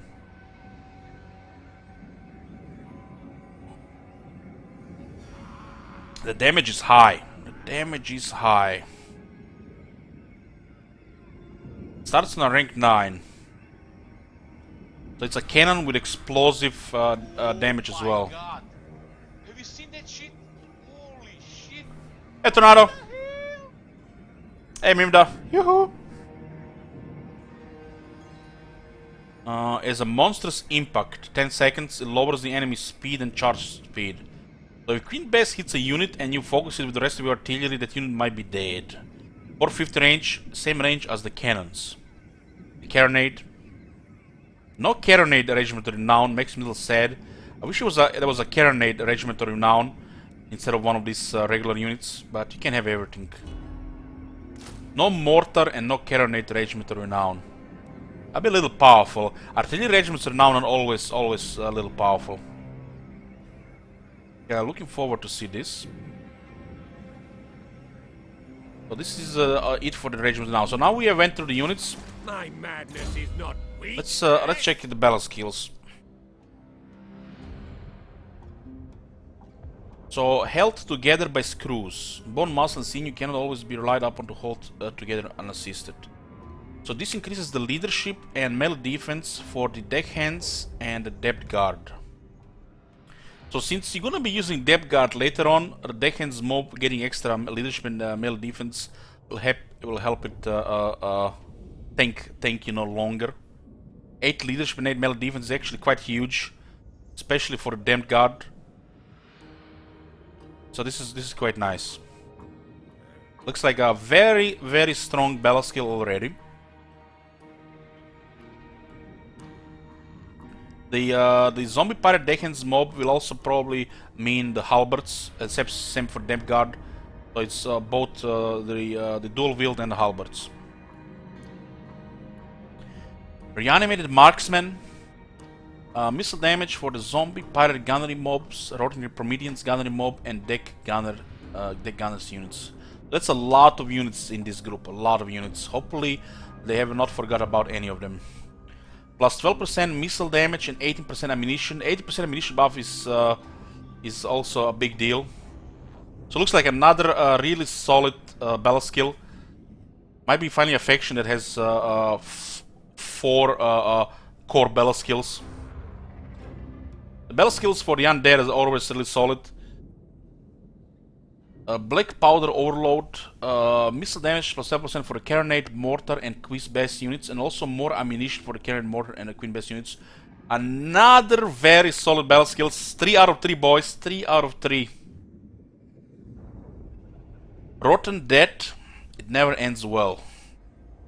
Physical resistance plus 10%. for Rotting Prometheans, Rotting Leviathan, and the Necrophax Colossus units. Also plus 8 melee defense.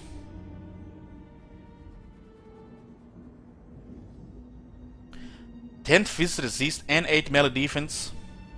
Guys, I have to say it, another very solid battle skill here. Nice to see 8 melee defense and 10% physical resistance buffing monsters. If only they've thought of this with the Skaven, with the Red Ogres, and the Helped Abomination in the basic battle skills. Another very solid battle skill here. Little less important than the first three, but later in the game when you switch to the quality, that extra physical resistance and melee defense, you know, will kick in.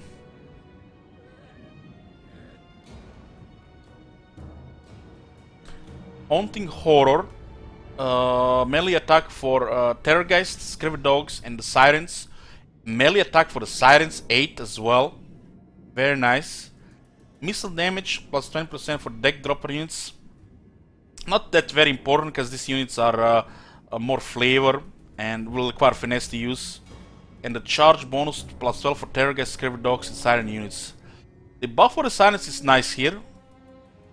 But unless you're going to be focusing on several Sirens and the Terrorgeist, this skill can be skipped. This skill can be skipped. Unless there's a Siren focus, the skill is not that good or must get. It's a flavor skill, but it's still solid for what it does for these units. It's not like it's gonna be buffing some trivial skirmisher units. It's good to see the deck droppers are not focused on a whole battle skill, because they'll be auto-ignore. So still solid, but it's a flavor. It's a flavor. The Terrorgeist and the Sirens definitely use that plus 8 melee attack. The Sirens getting plus 12 charge is also very good. The charge does not do much for the Terrorgeist, but does do really good for the Scrivet Dogs. Getting attack and charge bonus for the Scrivet Dogs is solid, but those units are kinda expendable chaser units. Since the race dead might get them, it's solid. The deck droppers missile damage is not important at all. It's okay for the handguns. So this one is for flavor. For flavor. Nice that there is a buff for the Sirens, because you can always go Ethereal Flavor Army. Drowned and Bound. Weapon strength for the animated Hulks and the Mongols units. Attack for the animated Hulks and Mongol units. Speedy for the Blooded Corpse and the charge for the Blooded Corpse. We have to see how strong will be the animated Hawks and the Mongols. Attack is really solid, but these units, the Mongols have anti-infantry, and animated Hawks might not be that relevant once you get the Mongols. So we have to see these units before we see if this is gonna be any good. At first look, it doesn't look that good. But flavor armies in all. The last two are definitely looks flavor armies, depending what you're gonna be, you know, preferring to spam in your army. The attack and the strength is nice for the big stuff. But I'm not sure how relevant they're gonna be the animated Hulk space the early game. The Mongols might stay relevant later. Okay, very nice battle skills. Very nice battle skills so far. What do we have here? Avastier, self and affects allies in range, weapon damage, leadership, and armor piercing missile damage.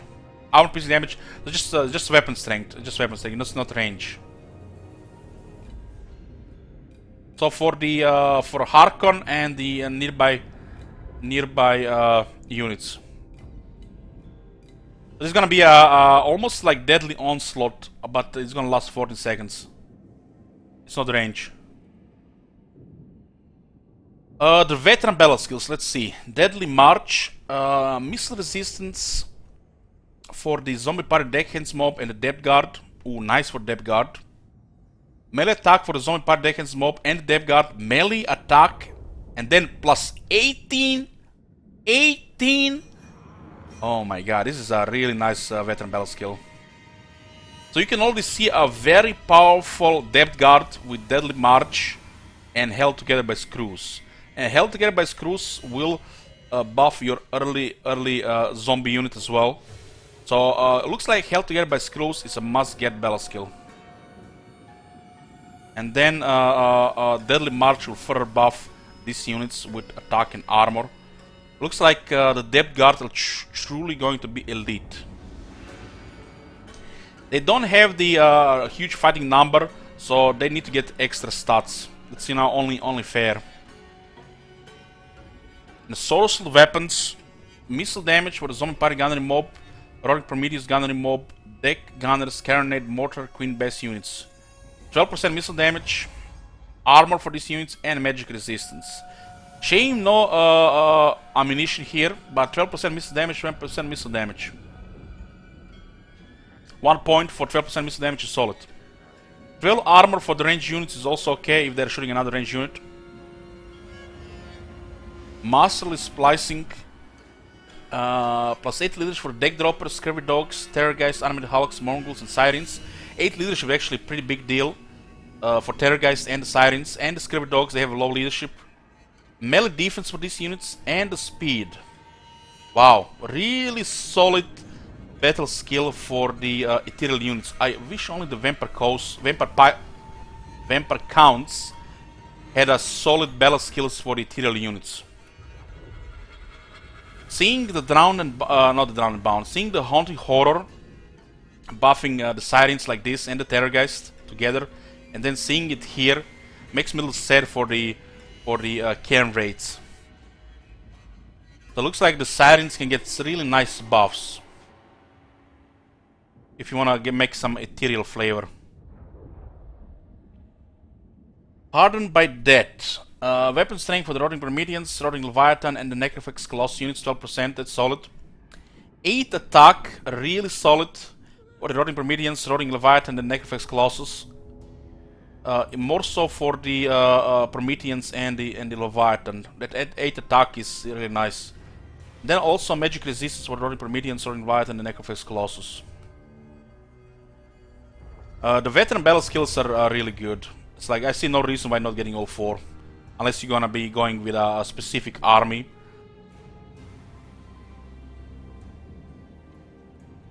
It's like unless you got the flavor army with the sirens, this one could be ignored. Even if you just use a 1 or 2 terrorgeists, you don't need this. So this one, just if you go for the sirens and you want to buff those mongols with more toughness. It's nice they spread this around. This is actually nice groups. This one and this one with this one. The groups of the units in the veteran battle skills are really solid. Sometimes the units can get mixed, like the Phoenix Guard get mixed with dragons and phoenixes, while the Sword Master get mixed with the other units. So the unit grouping for the veteran battle skills is really solid.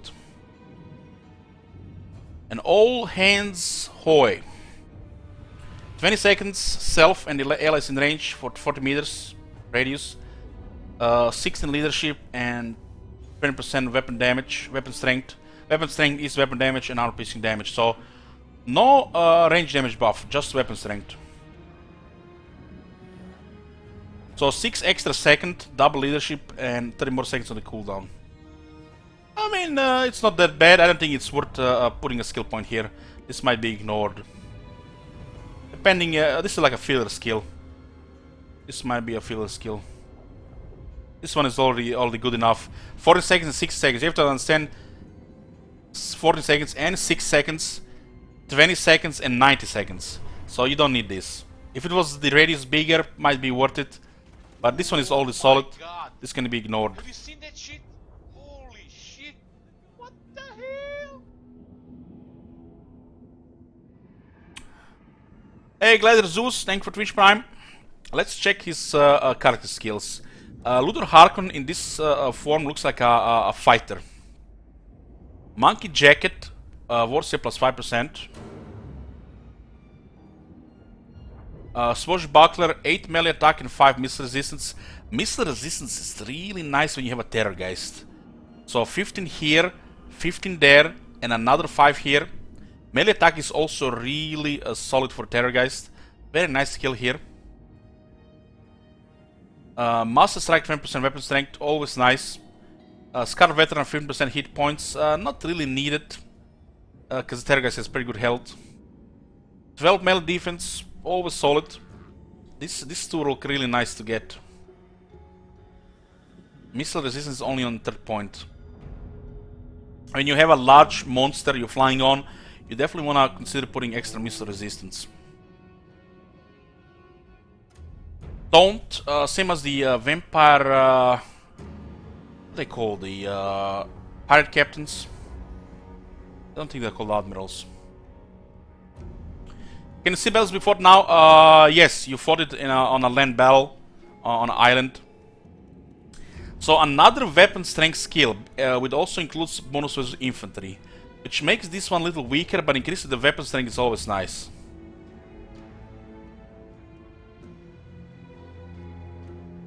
There's a 30 charge bonus, who cares about charge bonus? And there's another 9 attack here, so these two can be kinda ignored unless you really go crazy on his attack. So this replaces the taunt. It's a longer cooldown but also longer duration. Lowers defense, armor and speed. So it doesn't seem very important this one when you only get this one. You have to understand 60 seconds, 90 seconds. The duration is much longer though. And this thing can be used on any unit, not just hero or a lord. We'll see. Yeah. Went through everything, boys. Master. Not really went through everything. What is this here? Did they actually say something? Master. 10 buildings? Hell yeah!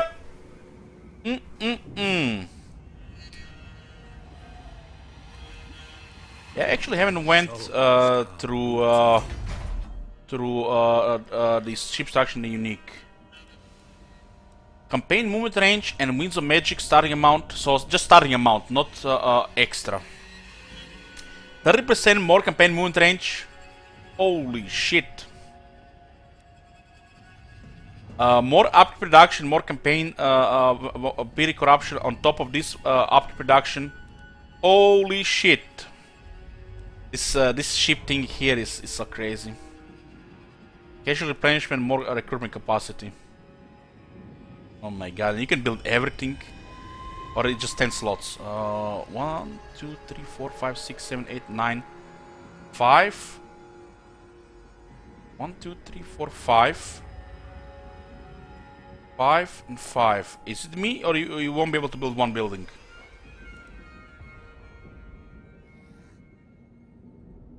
One, and then there is 5 and 4.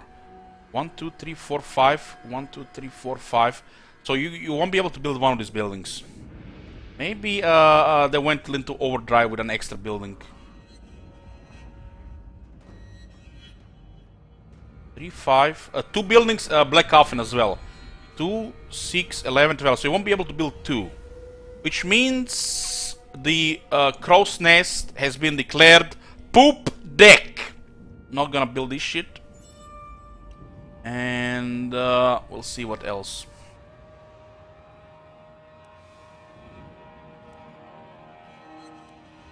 Definitely not gonna build this shit here on the ship here. So we won't be able to build 2. The hero buildings are all good. It's gonna be hard to decide about the last one. I have to say that this building could also be ignored. Or the upkeep building. The movement is critical. The movement is critical, but you could ignore the upkeep or the replenishment. But you kind of want the Necrophage Colossus recruitment. So the upkeep building could be ignored. But it's nice to have that huge petty corruption as you expand, because the vampires expand slowly with corruption. What else is here? Pirate Court plus 12, unit experience per turn. This one can get ignored. This one can get ignored. You can definitely ignore this one. Ignore this one. You're gonna have training anyways.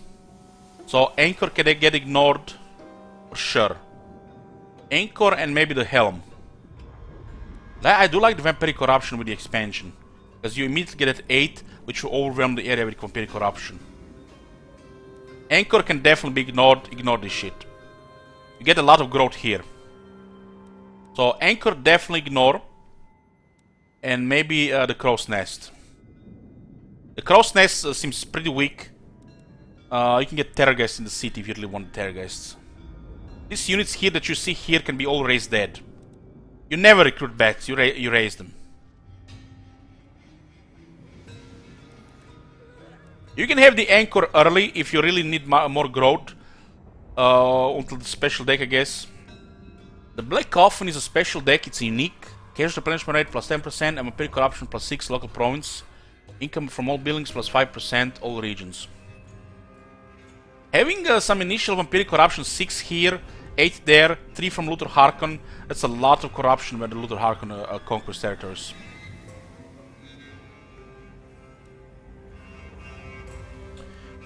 Dart Launcher special deck. So this gives you Infamy, required to achieve campaign victory, Vortex campaign only. Hero recruit rank plus 2, nice. Plus 10 melee defense for all units when defending, plus 20% missile damage for Carronade Mortar and Queen Bess units. Hell yeah! Army ability number of users plus 1 for North's Roar, Zubat 42 pounder, and Sartosa Grapeshot. 42 pounder, it sounds big. Nice, plus 15% missile damage here. This is definitely a get. You are definitely going to use artillery with this faction. Mortar seems to be like a must unit.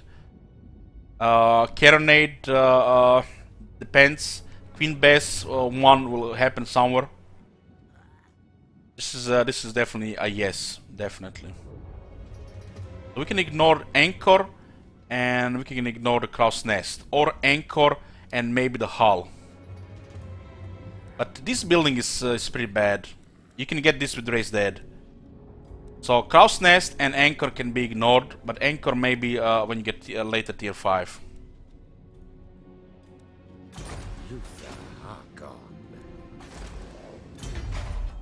So the Awakening Paris Stronghold, lots of money, lots of growth.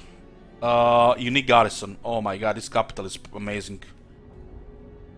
This pretty much means this capital being 10 slot with a unique core building means when you play what's his name? Count Noctilus, you definitely just gonna go conquer this. This is just too strong. Master.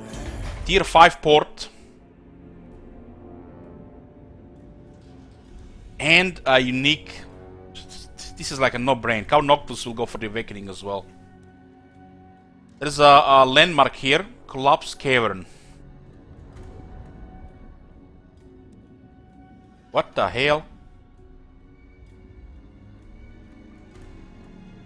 Why would you build this on tier 3? So you don't touch this until tier 5. This is the last building you build. Because this is 9,000 one turn. And then 500 12 turns. So you don't touch this before tier 5. Because it upgrades into something really good. Magic item drop chance plus 10% all characters. Hell yeah! They don't have scouting, so this is nice. More wins of magic power reserve. More magic resistance. More magic resistance. What the hell? I have like over 90 magic resistance on Luther Harkon.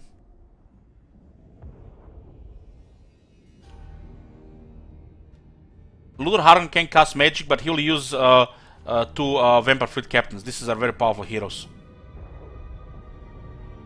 A Vampire army without a wizard is it's like, I don't know. You want to play with one hand. Income from all buildings plus 2% faction wide. 2%. We're gonna be rich. Army ability of Rage Storm all armies. So we basically don't touch this on tier 5. Once the tier 5 is unlocked, the last building we build the Collapse Cavern and the Ancient Vault.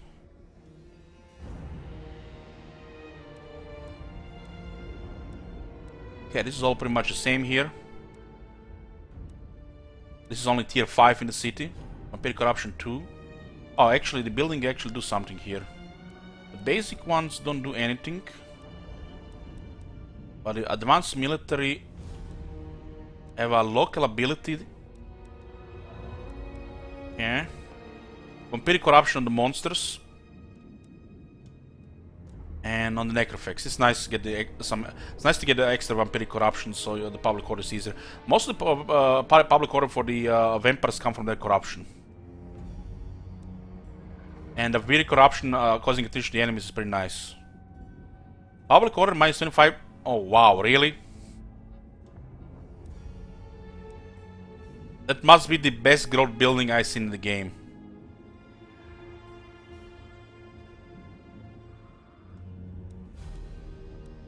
$40 growth, leadership. What remind me what the vampire counts get for growth building? A super overpriced increase the local recruitment capacity as well, right?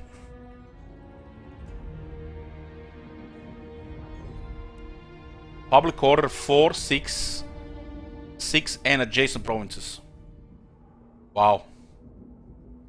There's not as much income as the vampire counts public order building, but gives more public order. Corruption. This is basically like which the same as the vampire counts. And the buried treasure. So on tier, there are 5 tiers. Wow, 5 tiers. Increase treasure generated from the curse of the bountiful treasure, right? Income generated 100, income from buildings plus 10%, all these points. Oh my god.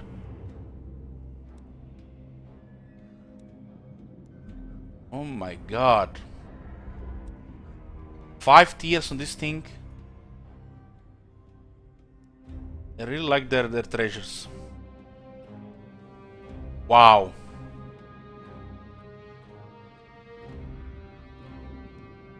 You have to understand that the Vampire Coast does not have necromancy and vampire layers. So this might seem a lot, but this economy is not as strong as the Vampire Counts. Vampire Counts have a tier 4 and tier 5 building that has crazy income and can also be bought by technology. So this looks a lot, but where is their tier 4 and tier 5 economy? They don't have tier 4 and tier 5 economy. This is the only building.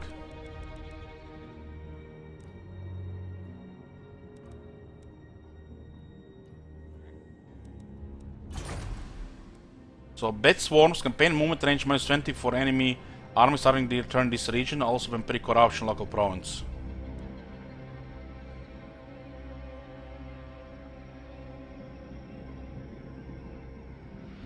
Global recruitment capacity plus 1 faction. We have to see how powerful gonna be the pirate coast.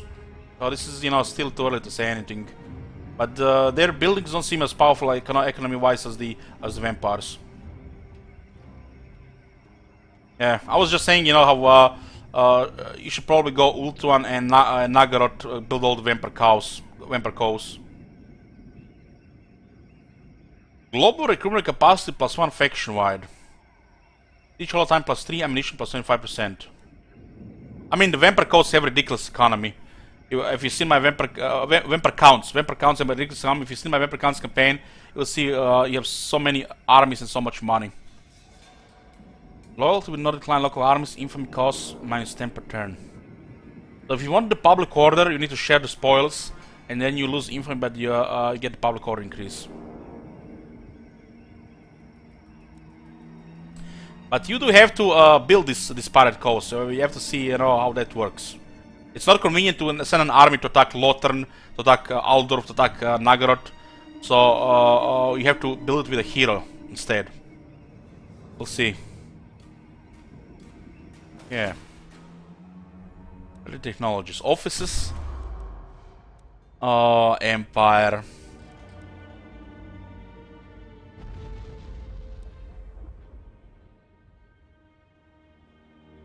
Vampire cost is much better economy than counts. I have to see to believe it. Talking about the Vampire Counts. Vampire Counts economy is tier 4 and tier 5 buildings. Don't say such things too early.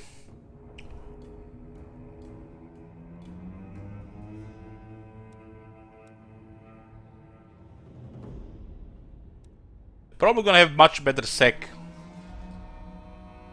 Wow. Fleet Treasurer, Fleet Engineer, Fleet Base Master, Fleet Gunnery Master, Fleet Warrant Admiral, Fleet Enforcement Admiral, Fleet Secretary, Fleet Sailing Admiral. Incoming from Sex Element, so this is where he gets the extra one. He's the Admiral of the Fleet. All armies faction-wide, all provinces. All armies faction-wide, all provinces. All armies faction-wide, Lord's Army, Lord's Army. Lord's Army, Lord's Army, all armies faction-wide.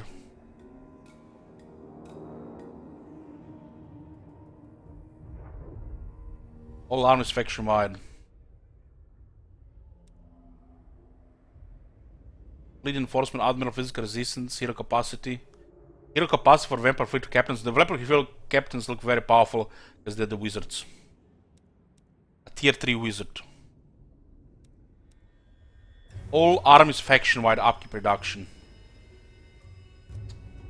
All armies faction-wide movement range. Campaign line of sight plus 10%, all characters faction-wide. Wow.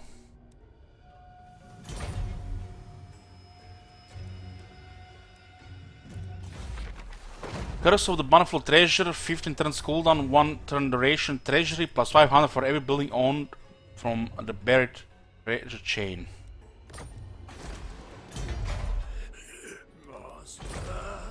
So you click this button every 15 turns, you just get a lot of money from every buried treasure chain.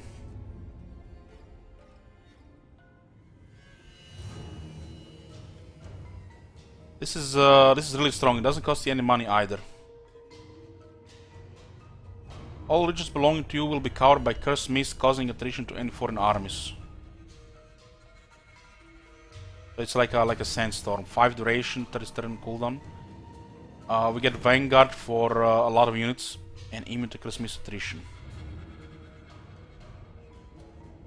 So as you expand, this can be a lot of money. But it's every 15 turns. Curse of Eternal Service. What is this? Stories speak of rivals cursed to watch as these pirates' spoils grow larger and they're just diminished. Such is the way of the sea. Larceny and death are the primary currencies. Curse of the Sea Mist. It is said that when the dead come from the sea to stalk the land, they are shrouded in fell mist, a thick, evil fog which gathers around the admiral commanding them. Curse of Eternal Service. Tales of crew who serve under undead pirate captains state that they were pressed gang to remain under the sway of their admiral, not just for decades but forever. It is best then to embrace such fortune, for fate is rarely kind to deserters. Plus 5 public order for 5 turns, all provinces. And it's loyalty and public order. Curse of the Queen's Cannon. 1025 cooldown duration, 10 turns effect duration. It's a casualty replenishment area plus 1% all armies, which is nice. And we get access to a Queen Bess. Maybe we can get only one, or maybe you can get more than one. But it looks like a regiment of renown. You can have only one. Legend has it Harkonnen himself captured the Hellhammer, which provided this brutal piece of artillery. They say Bess is cursed, or more rightly, the victims caught in her crosshairs are real cursed ones.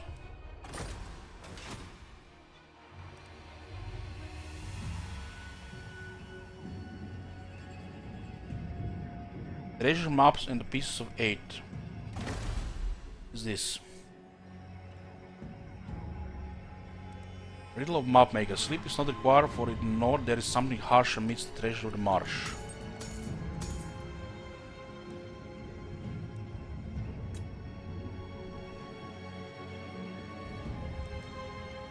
I guess we're gonna have to dig here.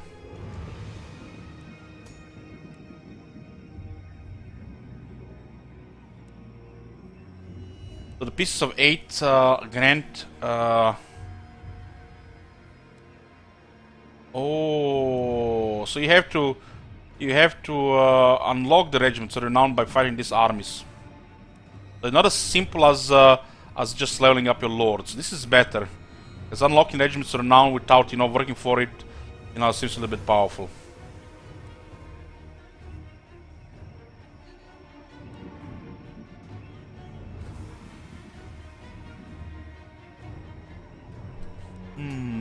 Okay. Technology. Ooh, they have quite a bit of technologies. On infamy research 100%. So there's command, firepower, legendary admirals, and salvage. Let's check the legendary admirals first. We can immediately start researching. Immune to storm and reef attrition all armies. Hell yeah! That's the good shit. Disreputable admiral. It only takes a bit of light flogging and denial of short leave for a less than stellar reputation to develop. So you get some legendary admirals that have also access to shipbuilding. So you have Luther Harkon with shipbuilding and 4 more. Wow. This one is called Trusty Montford. Lord of Vampires, nice. There's a polearm. Post-battle chance of stealing magic item plus 7%, recruitment cost minus 15%, and leadership order size. I mean, other than Lord of Vampires, nothing special.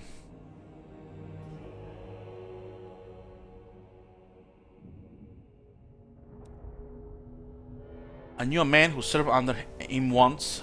They take no prisoners and gives no quarter whatsoever. O Bones MacDonald. Lord of the Deeps. Plus 15 armor, plus 10 leadership laying siege. And have an ambush defense chance plus 15%. These guys actually cost infamy to get. But you get very powerful lords which can have shipbuild. Does this mean your regular lords don't have access to shipbuilding?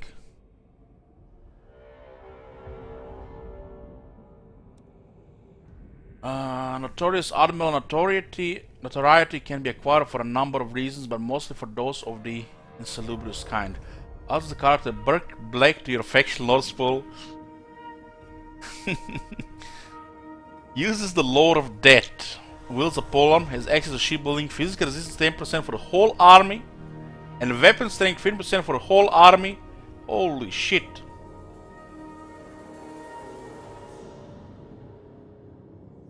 %10 physical resistance and 15% strength for the whole army. He could go with the flavor of Sirens. Get super strong ethereal units. Burke Black, the ethereal flavor lord. It's actually very strong Lord's army buff. And now, Dread Admiral, now I'll tell you, you see that banner, you turn the ship around as they'll be upon you before you can scream man and protect us. Uses the Lord of the Deeps, wields a pistol and a cutlass, has access to shipbuilding bonus with large 10, range plus 10% and charge bonus plus 10% for the Lord's army. This one is nothing special.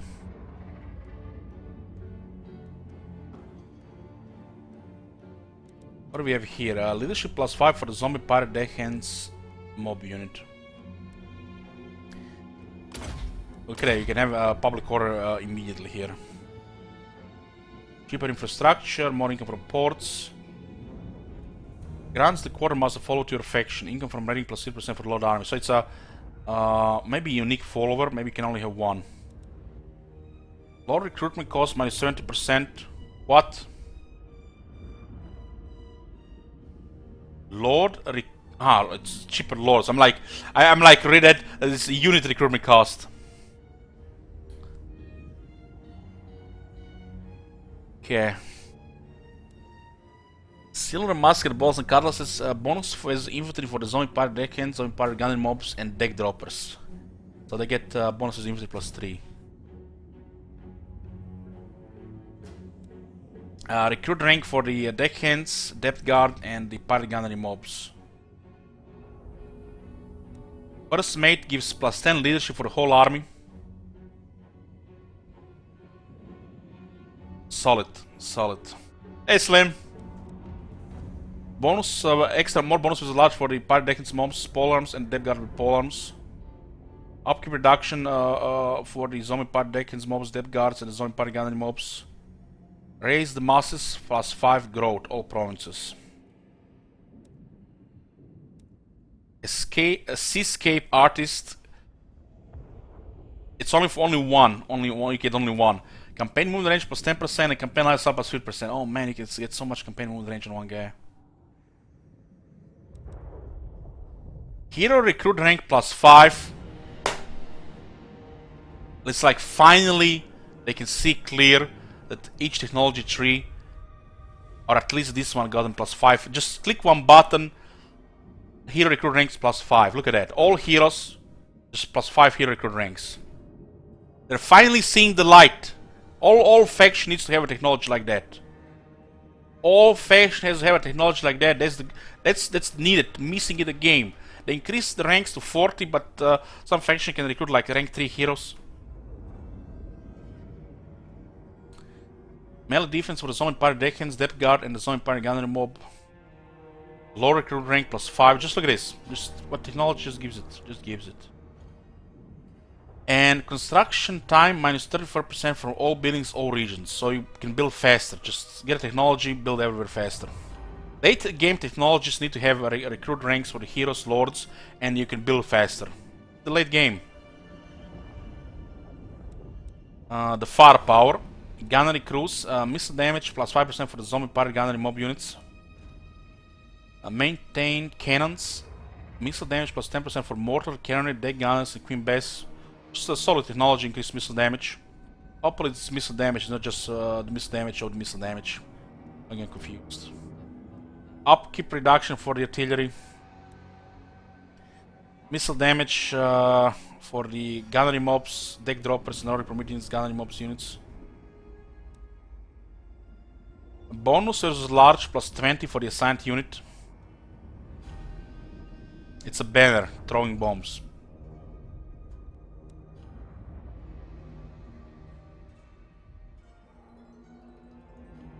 Ammunition plus 20% for mortar, cannon, deck guns, and queen best units. 20%. Nice. I have not seen the reload yet, but who knows, maybe they have a reload as well.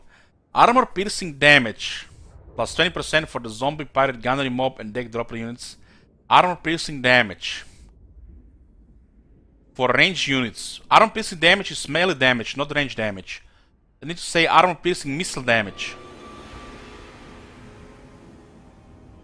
Did they messed up here? Maybe it's just missing missile in the technology name. Armor piercing missile damage, not the armor piercing damage is melee, not missile. Percussion caps. Ammunition plus 20% for zombie party gunnery mob, deck droppers, and rotting Prometheus gunnery mob.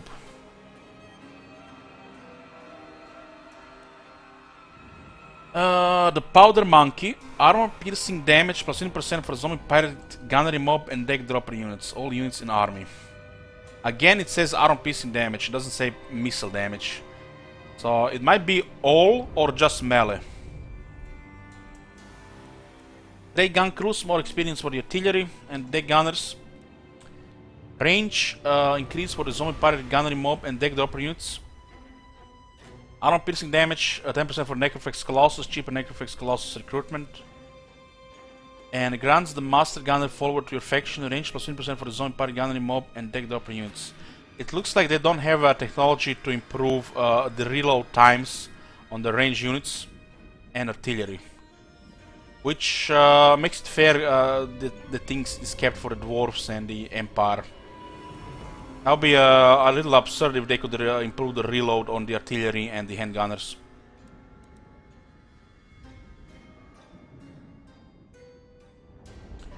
Salvage crews, cash replenishment rate plus 10% for the zombie party deckhands and the gunnery mobs units. Vampiric corruption, raise that cost cheaper.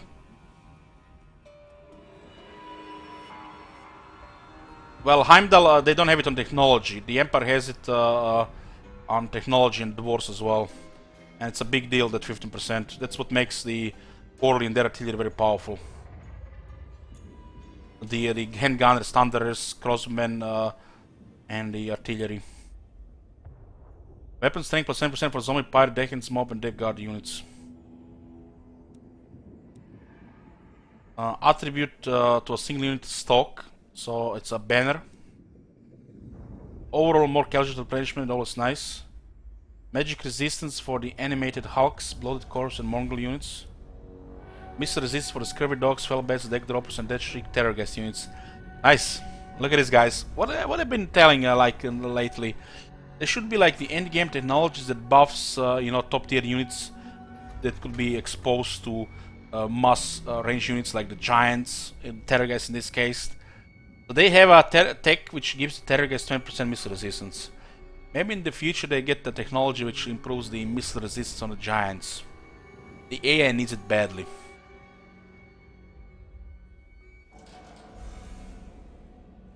So we can get ward save 20% for assigned unit.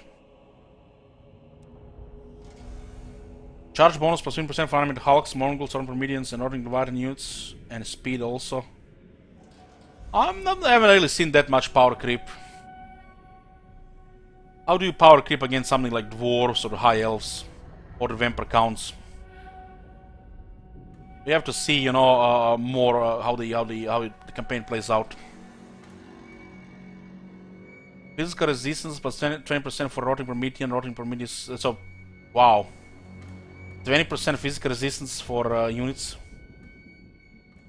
This is gonna turn the Prometheans into Trikin, except they do more damage. Less upkeep and recruitment duration for the animal hawk, sirens, rotting Prometheans, gathering mob, Mongols, rotting Leviathan, and Necrofix close units. Hey, Brace! It's amazing. Oh wow, ship's carpenter. And when you need to build something on the ship, you just switch to ship carpenter, save a lot of money on the tier 4 and 5. Yeah, this is all technologies. All technologies.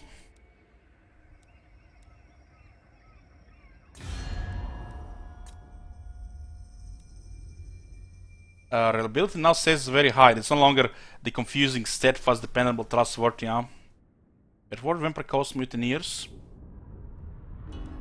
Count Eula. There's no diplomacy with him. This is what we see here. Let's talk to this guy, see what he says. Aggressive, unreliable, and a schemer. War with Estalia and Kalidor. So they want to send him north. Northwest and northeast. Which forsaken backwater did you float out of? Oh man, I like his voice. Pay tribute or make war. It matters little, for either is desirable. In the business of despoilment, there is no time for. Oh, I like his voice. In the business of what petty offerings do you bring the great Noctilus? Noctilus. Hey GoldenEye, Tyrion actually got buffed. So you should definitely start another Tyrion campaign. Your time withers. Embrace my master. I can offer you so. There is a big aversion between our factions, but we have a bonus with follows Nagash plus 60. You come to the Lich King. Be careful what you. It doesn't say anything new for the Vampire Coast. Before we proceed, I must ruminate on how you can serve me. Yeah. Hey, it's time to start playing the game, boys. Except I need to go get a coffee. It's been 2 hours. I need a coffee. I'll just do a fast restart. The stream will be back in a few minutes, and we can start playing the game. It's 2 hours only, not even 3. I'll see you guys in 5 minutes. Get your coffee.